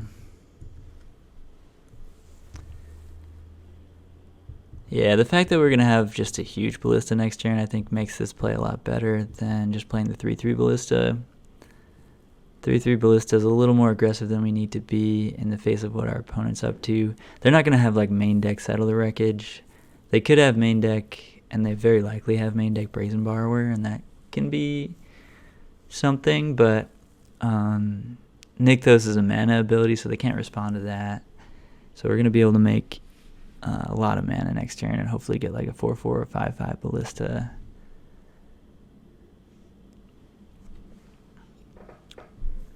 And 5/5 Ballistas generally get the job done, in my experience.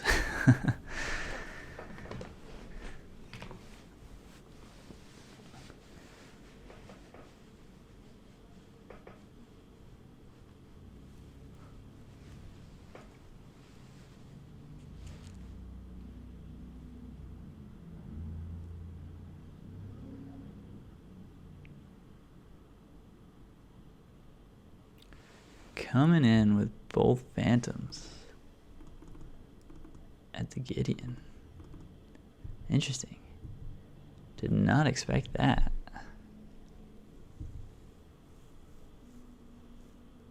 Huh. Very interesting. Guess I'll give this guy a lifelink again.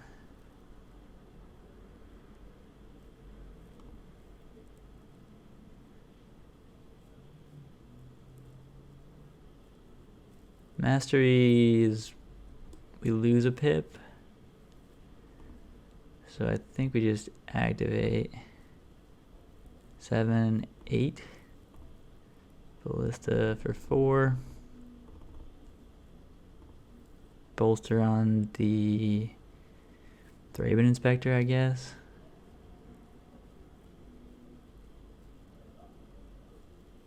You can't spell queller that.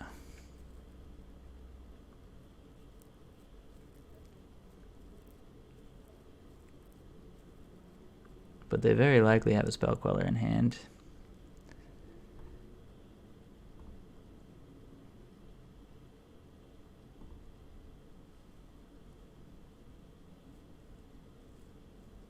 They might have Nabelgast Herald as well. No?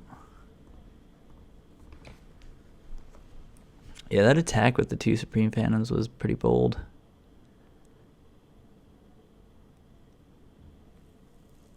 Rattle them chains. So it's going to target itself probably. How do I know what it's targeting? And check the game log here. Targeting rattle chains. So we could pop it, and then they only have 1 mana left, and we're attacking for more than lethal, so we're just going to pop it.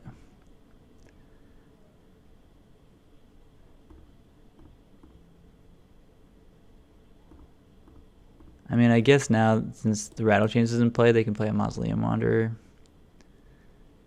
And then block. Yeah. Alright.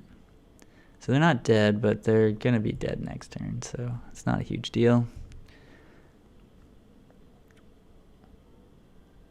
And if they block Thraben Inspector, I think I'd just kill it with the Walking Ballista, but maybe not, we'll see. Oh no, I can just kill them if they block Thraben Inspector, so we're good either way here. Yeah, that's fine. Alright. So they can attack Gideon if they want.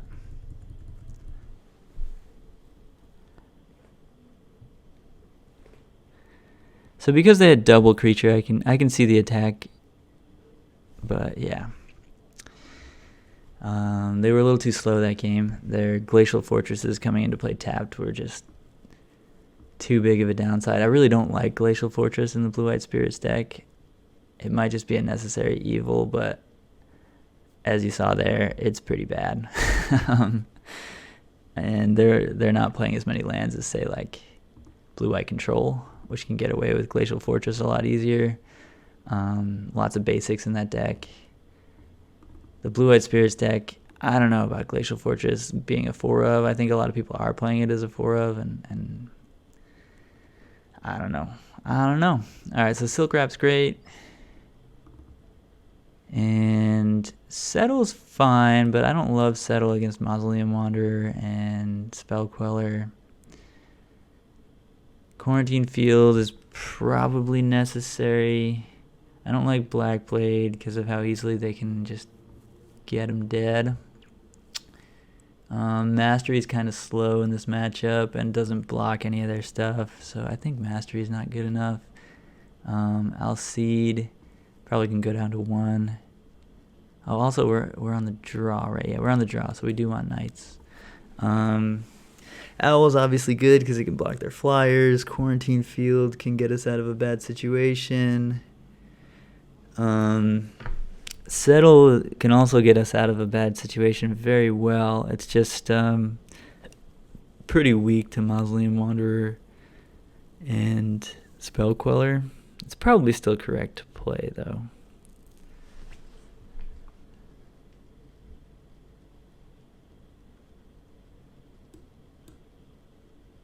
Yeah, I think we want the Settle. It's like we're playing against a creature deck. It's obviously not at its best against spirits, but so Alcide can be good against Brazen Borrower. So maybe I'll trim. I mean, Quarantine Field is pretty slow, but I think it's necessary. Like 4-mana removal spell is probably just fine. Like we need to be able to interact with them. Maybe Daxos down. Yeah. All right. Just leave one Alcide for the Brazen Borrowers.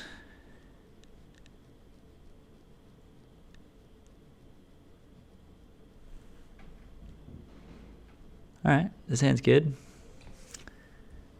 We've got a removal spell. We've got a lot of pips, and their deck doesn't interact a ton with our creatures. I mean, post-board they'll have more, but it's hard for a blue-white deck to remove white creatures from the board. They can certainly have things like Devout Decree and Surge of Righteousness in their sideboard, but it's a little harder for them to deal with white creatures than it is for them to get rid of black and red. And then with the blue, they can get rid of red and green, but with like Ether Gust, that sort of thing. Port Town, another card I don't love. Looks like a Spectral Sailor. That's a good draw. So we're probably going to Silk Wrap their Spectral Sailor if we can. Obviously, Spectral Sailor into Rattle Chains would be pretty bad for us.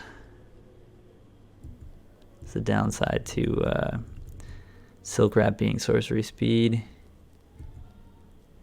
But at least Silk Wrap will stay on the board and be a pip either way. Pay 2 life. Yeah, they certainly have a Rattle Chains here.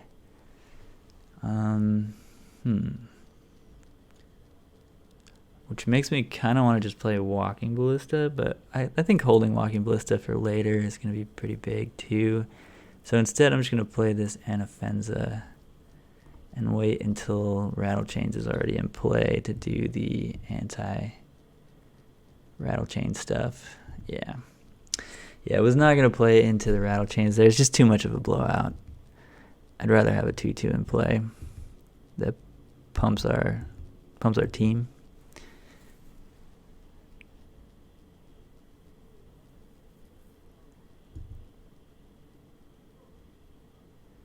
Going to 16 here. Looks like they do have the 3rd land. So if they have the 1/2/3 of Sailor, Rattle Chains into Spell Queller, we probably lose. We're probably just dead. But we're gonna play this Knight of the White Orchid pre-combat. They're gonna Spell Quell it. We do have a Silk Wrap that we can get our Knight back with next turn. Hopefully. But we're taking 5, going to 11. Yeah. That's a really good curve, and not much we can do about it on the draw. I guess at least this wasn't a Mausoleum Wanderer. It would have dealt more damage. Well, actually, they cast all these cards on our turn, so it would have dealt the same amount of damage. And at least they didn't have a Lord here, so there's that. Oh, they did have a Lord here. Yeah, we're just dead next turn. Probably. Yeah, that Lord makes things really awkward.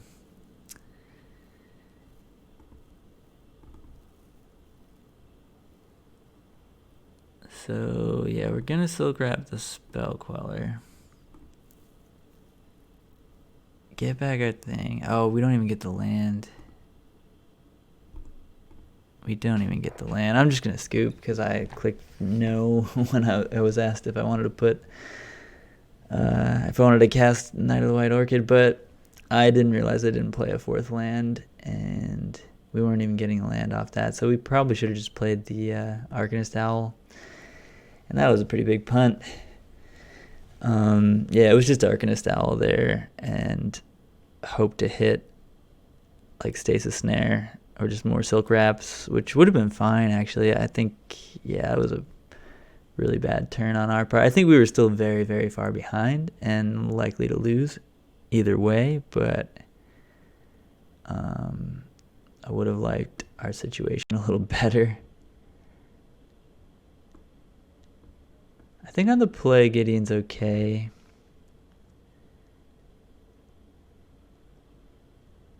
And maybe we just play one knight just for the pips. Or we could play a 4-mana Gideon just for like the Anthem effect. Or Boros Reckoner. But it's not like we're blocking anything. It's just a 3-mana 3/3 basically. So I think Gideon's probably better.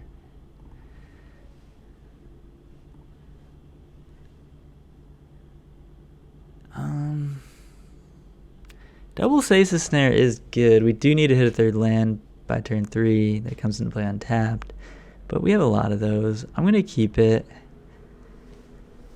Because Double Stasis Snare is really good.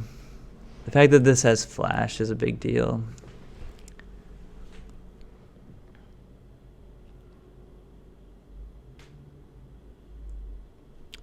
But yeah, I certainly punted the last game going for the Silk Wrap there. Hopefully we can play this one a little better. Get that W.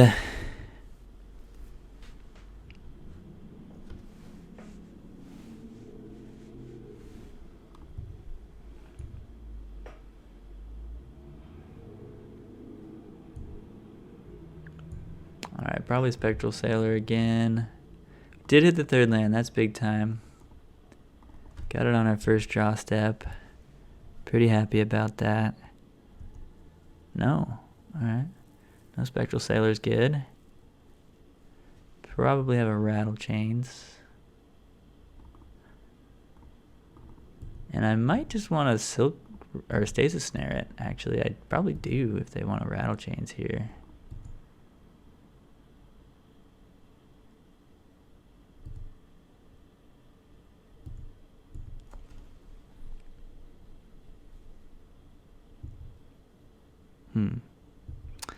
Well, I guess maybe we should have played the Heliod.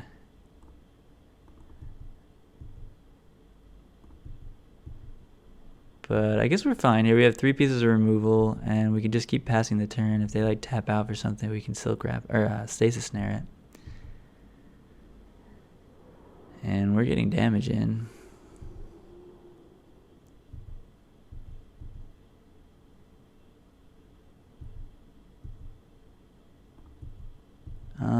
I should have played the Thraben Inspector first. Would have got more damage in. Kind of didn't think about that. Definitely should have played the Thraben Inspector pre-combat.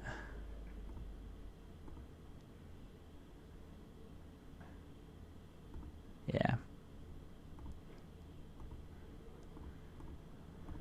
What's happening here? Alright. Yeah. They should be at 13 though, which is kind of a huge deal. I feel like this game might be one of those where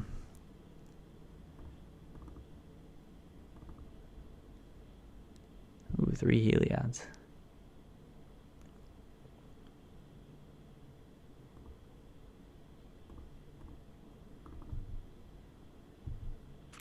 They might just try to do like a bunch of things at once, which is going to be kind of bad for us, potentially. Nabelgast Herald is annoying. But yeah, they have 5 cards in hand, and they're very likely to start.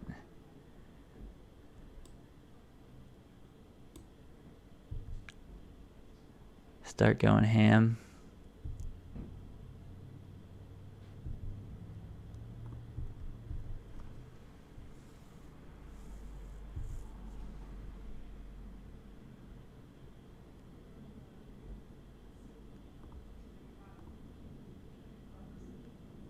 Guess we'll go for this Silk Wrap and this Heliod here.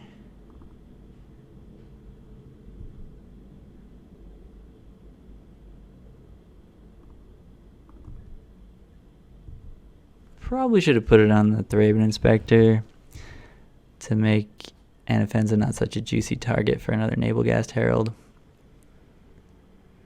Our board's looking great, though.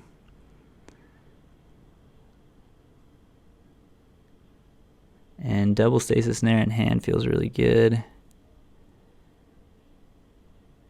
If we draw another land, I feel really good.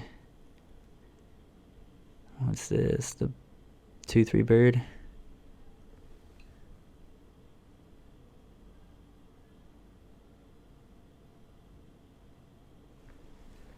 If they do play the 2/3 bird on their main phase, that means they don't have rattle chains. Or their... Yeah, there's the 2/3 bird. So they probably don't have rattle chains. Ooh, Nykthos is big. That's pretty good.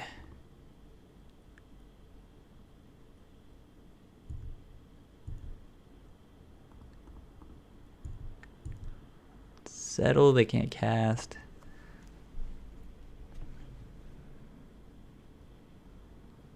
Yeah, I should have shared the pips a little bit, obviously.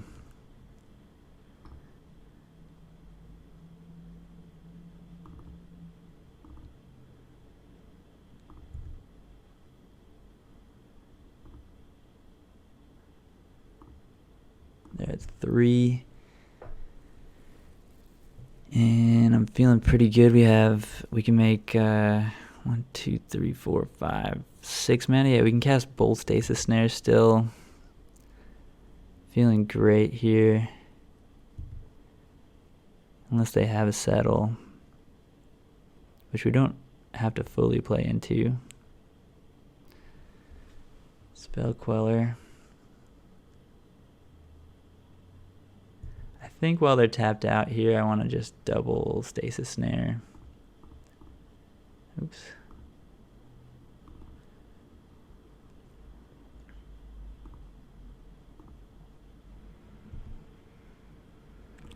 Then we have like infinite mana next turn if we draw anything good.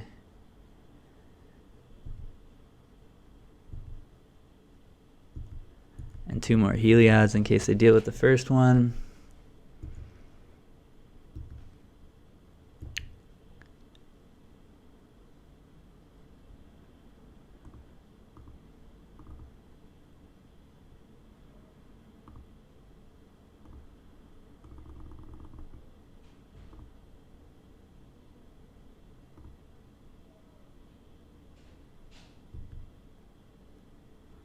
Found a Ballista, so we can just win here.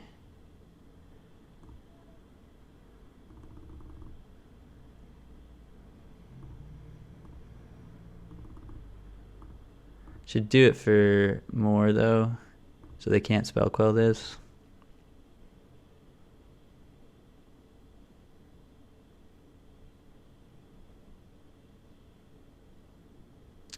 Yeah, it doesn't work. Good try, though. I guess they could bounce it with a Brazen Borrower. Nope, they don't have it.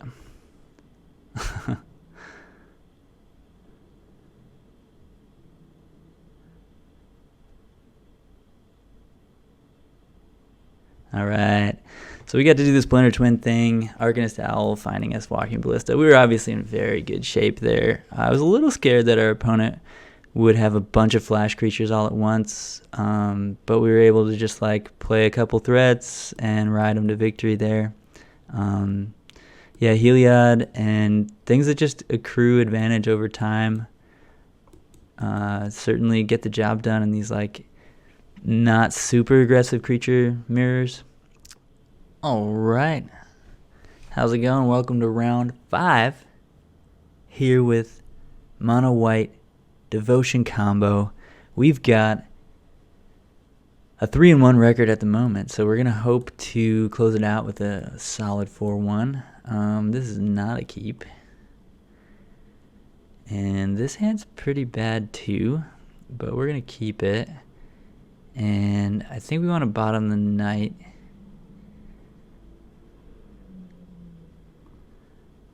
because Knight's not that good on the play. And, I mean, Stasis Snare is more situational than Knight, because Knight is at least always a 2-2 that we can put on the board. But we're on the play here, so I'm going to bottom the Knight. If we draw more Knights, they're just 2-mana 2-2 first strikes, which is fine. They have 2 pips, which is good with Nykthos, but certainly one of the least exciting cards, if not just the least exciting card in our deck on the play. Although it certainly still has applications on the play. Our opponent could get ahead on lands. Maybe they're ramping. Maybe they're just hitting their land drops and we're missing them. And we end up behind on lands. And then Knight can find us idyllic range and put counters on things. And it's kind of legit. Ooh. Favorite hoplite. That's scary. We're going super slow here with our draw of these lands. But I'll probably crack a clue next turn if we don't hit a land, since we really need to Stasis Snare soon. Certainly not blocking that. Defiant Strike gets a counter. Draw a card. Take 3. You got it. No land. We're going to crack this clue. Find the land. Alright, we did it. Gonna get in there.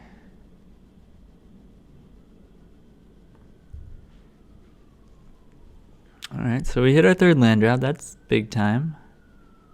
We kept a 2-lander with a 24-land deck. I mean, you're gonna miss it some percentage of the time on the play there, but alright, they're gonna Reckless Rage. That's fine. I don't know why they didn't do that and kill the one that attacked them, but they just changed their mind at the end of the turn there. Carried for battle. Well, they're going all in on this one. If they don't have a God's Willing, the Stasis Snare could just win us the game, because they are all in. And then we have a backup Quarantine Field if the Stasis Snare doesn't work. I think I want to do it on upkeep. Yeah, I'm going to upkeep Stasis Snare because they don't have any spells that are like double white.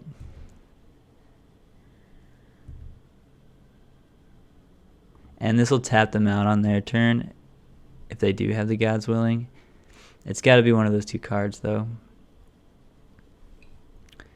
Not going to let them get a draw step, but it looks like they do have it. Yeah. All right. Well, we need to draw land next turn.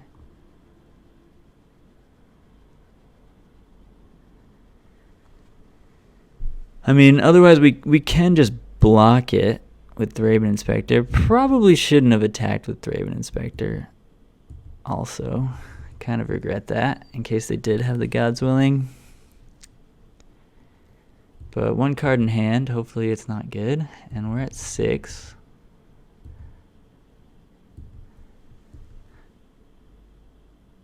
Did find the land. Gonna go for the Quarantine Field. Gonna do this first because we're definitely blocking if they do have another answer.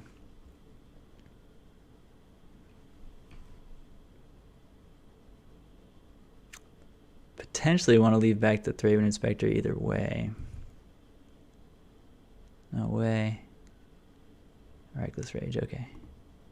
That's fine. I'm glad they're going to use a Reckless Rage for no reason.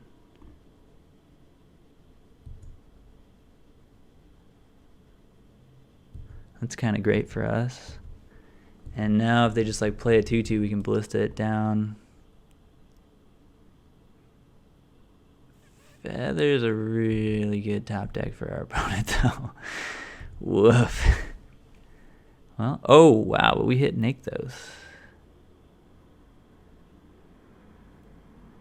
We did hit the Nykthos, so we can make 4-6, which is enough to crack a clue and play Arcanist Owl,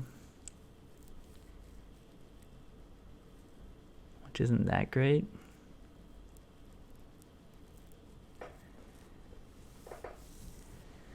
But Arcanist Owl is quite good, and we're not dead on the surface yet.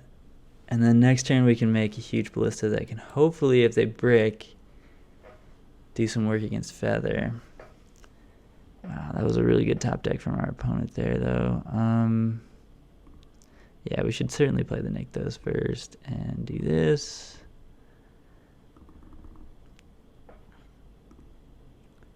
Another Owl, sweet. I'm happy about that. We could also just play the Ballista for 1, but that's too risky, I think. Because if we block and try to kill the Feather and they did draw something, then the Feather doesn't die and then we cry. Whereas next turn being able to just let this hit us, hopefully they don't find another Reckless Rage, take the hit down to 3, and then kill their Feather with Ballista. So I'm not going to block. Hopefully we don't die. Oh, what? Huh. Well, that's really good. Wow. Solid couple of top decks from our opponent there. That is disappointing. Alright. Well, Reckoner's great. Silk Wrap is obviously amazing. And Settle the Wreckage is great. And Mastery's too slow. Blackblade's too slow. We're going to be on the play, so the Knights are not that good. And then, yeah, I think we just want literally every piece of removal. So I think we want Quarantine Field. I think we can drop an Owl. And we want to run it like this. Yeah, just got pretty unlucky, I think, there. That our opponent top decked Feather into +3/+1. That might have been the only kill in their deck right there. I mean, I guess they could have hit like Defiant Strike into something else, but I don't know how many Titanic Brawl or whatever the name of that card is they have in their deck, but it might be like a 2 or 3 of. It might be a 4 of. I don't know. I haven't looked at a Feather deck in a while. But yeah, Feather into Titanic Brawl, pretty rough. Obviously could have blocked, but we can't keep this because double Nykthos is really bad. And double Heliod is unnecessary.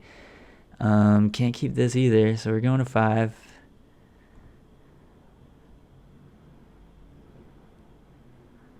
It's kind of a bummer, but we are going to keep this one. And we're going to keep the removal. I don't think we want the Anafenza that bad. And the Walking Ballista, I think I'm also going to put on the bottom. We just need all the removal.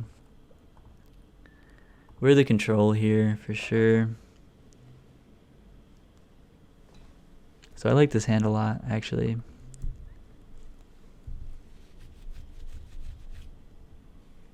As far as 5-card hands go.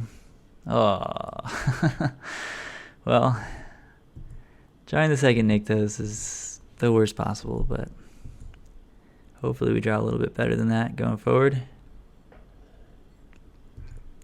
That's going to eat a Silk Wrap.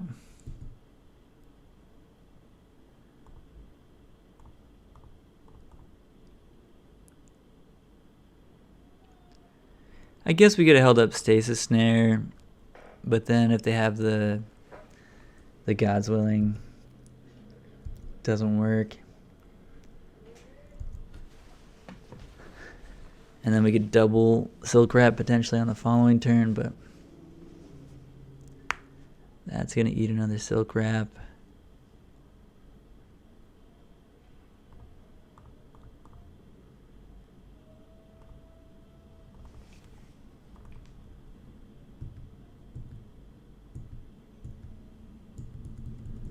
Hopefully they don't have a 4th land and another Feather.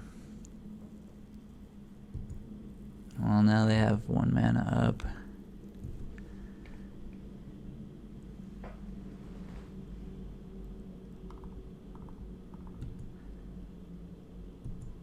Could upkeep the Stasis Snare.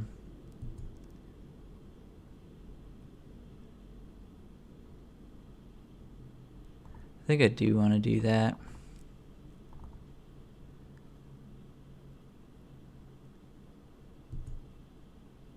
Cool.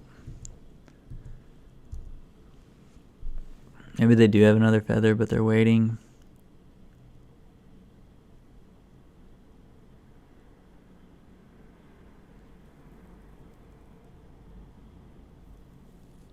District.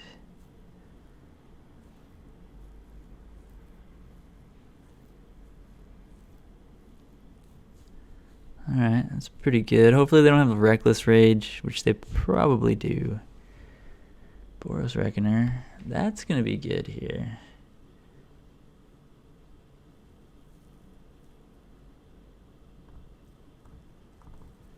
Yeah, Boros Reckoner is going to be sweet.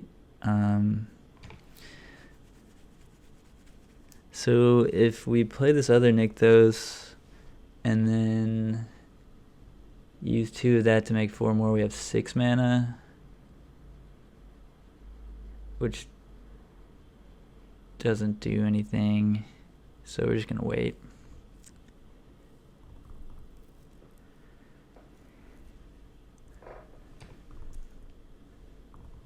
And just play the Boros Reckoner, because if they Reckless Rage, then we get to kill their thing.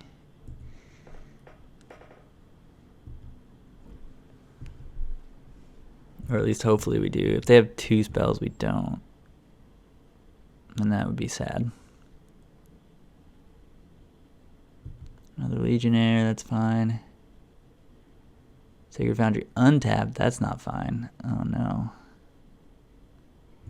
Oh no. Stop it. Stop it.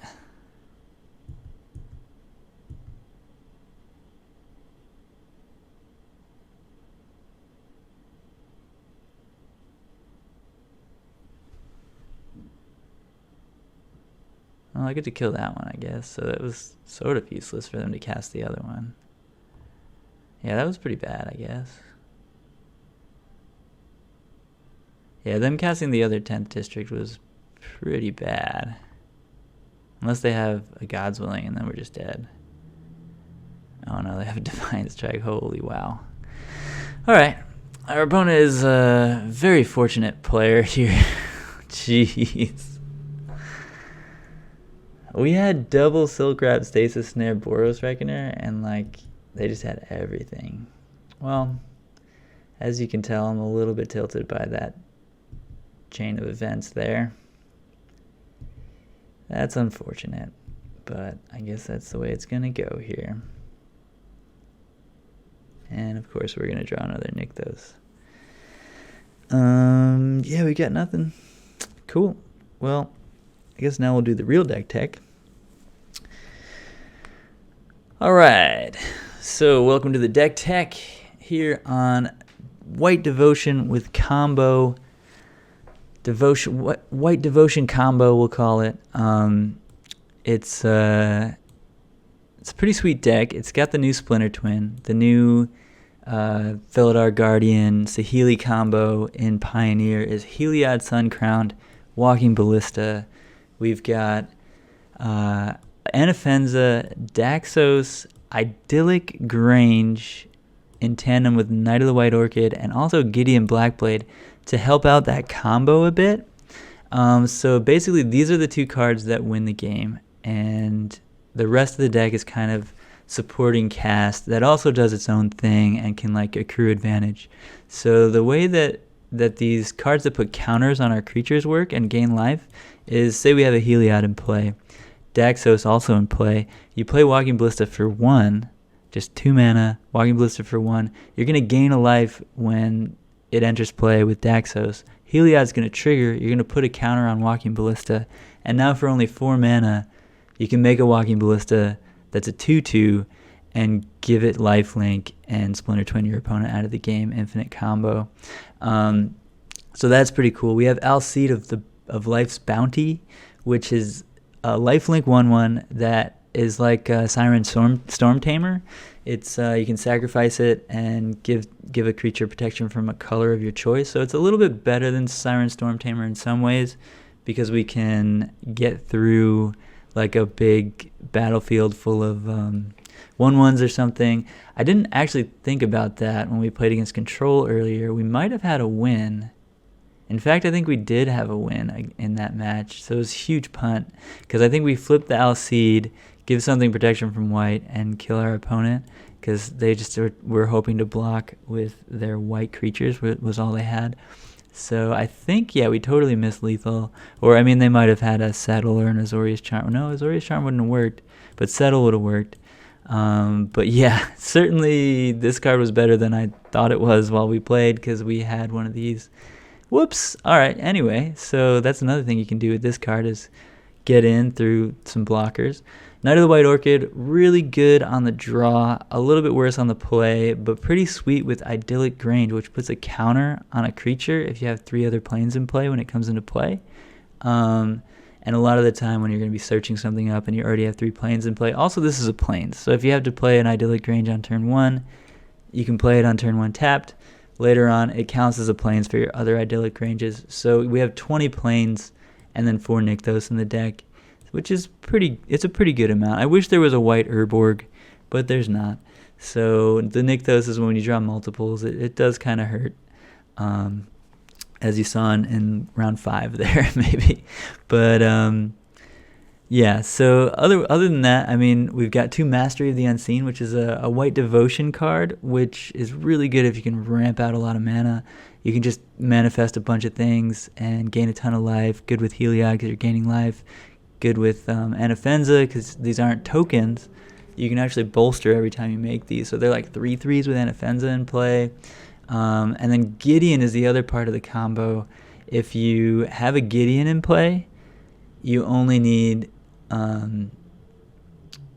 4 mana for Walking Ballista as well because you make it a 2/2 and then you give it lifelink with Gideon instead of giving it lifelink for 2 mana with Heliod, and Gideon's free if it's already in play. So that's the other combo there to make it cost less, because normally when it costs 6 to use the Walking Ballista Heliod combo, it's a lot easier to disrupt when you need 6 mana. It's a lot harder to catch your opponent unaware, or to just catch them off guard in the early game if it costs that much mana to get going, especially in a deck that's only playing 24 lands. Certainly reasonable to think about maybe cutting one of these Alcides for a 25th land. I was thinking about that earlier. But anyway, let's move on to the sideboard. Well, real quick, Quarantine Field also in the deck because it's great when you have a big Nykthos turn. You can like just eat their whole board. And for 4 mana, just getting something off the board is certainly reasonable as well. Not really efficient, but the fact that for 6 mana it gets 2, for 8 mana it gets 3, it just scales up so well, and this card's really powerful when it is. 4 Silk Wrap, just catch all, stays in play, has a pip, good for Nykthos. A little harder to interact with than Glass Casket, so we're playing the enchantment. Also findable with Arcanist Owl. Also really quick to note, Arcanist Owl finds both pieces of the combo, because this is an enchantment, this is an artifact, gets both pieces, also finds Quarantine Field, Stasis Snare, Alcide, Mastery of the Unseen. It finds most of the deck, which is pretty cool. 3 Gideon, Ally of Zendikar, really good against control, really good against like other mid-range decks, something that you need to go over the top against. Gideon can do that and pump out creatures and has 2 pips for Nykthos. Also -4, makes it easier to go off with Ballista, just like other things that give Ballista counters, works the same way.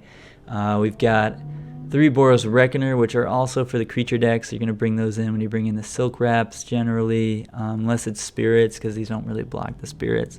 But yeah, any creature deck that's not Spirits, Boros Reckoner, very powerful. Settle the Wreckage, also good against creature decks, obviously. Just a one-sided Wrath that can really catch your opponent. And if you're playing white and you have more than 22 lands in your deck, Settle's probably fine in your sideboard. It could even be a 2 of, but we're running 1 right now. Then Deafening Silence and Rest in Peace to work against the combo decks to round things out. Rest in Peace, obviously amazing against all the decks trying to abuse the graveyard. And then Deafening Silence, really good against the combo decks that are trying to cast a lot of spells in one turn, like Lotus Field, Underworld Breach, which looks like it's going to be a pretty big deck moving forward. And then we also played against a pretty sweet Artifact combo deck in that league. Thanks so much for hanging out, everybody. This has been Kevin Poncelet with Pioneer with Poncelet here on TCGplayer.com. If you want to pick up any of these sweet cards for your next F&M or GP or PTQ or whatever you're going to, or just, to play with your friends in your kitchen table, you can find them right here on TCGplayer.com. Just give it a look, give it a click. Find some really good prices from all the different vendors competing for your money. So yeah, I'll see y'all next time with some more spicy Pioneer brews. Have a good one.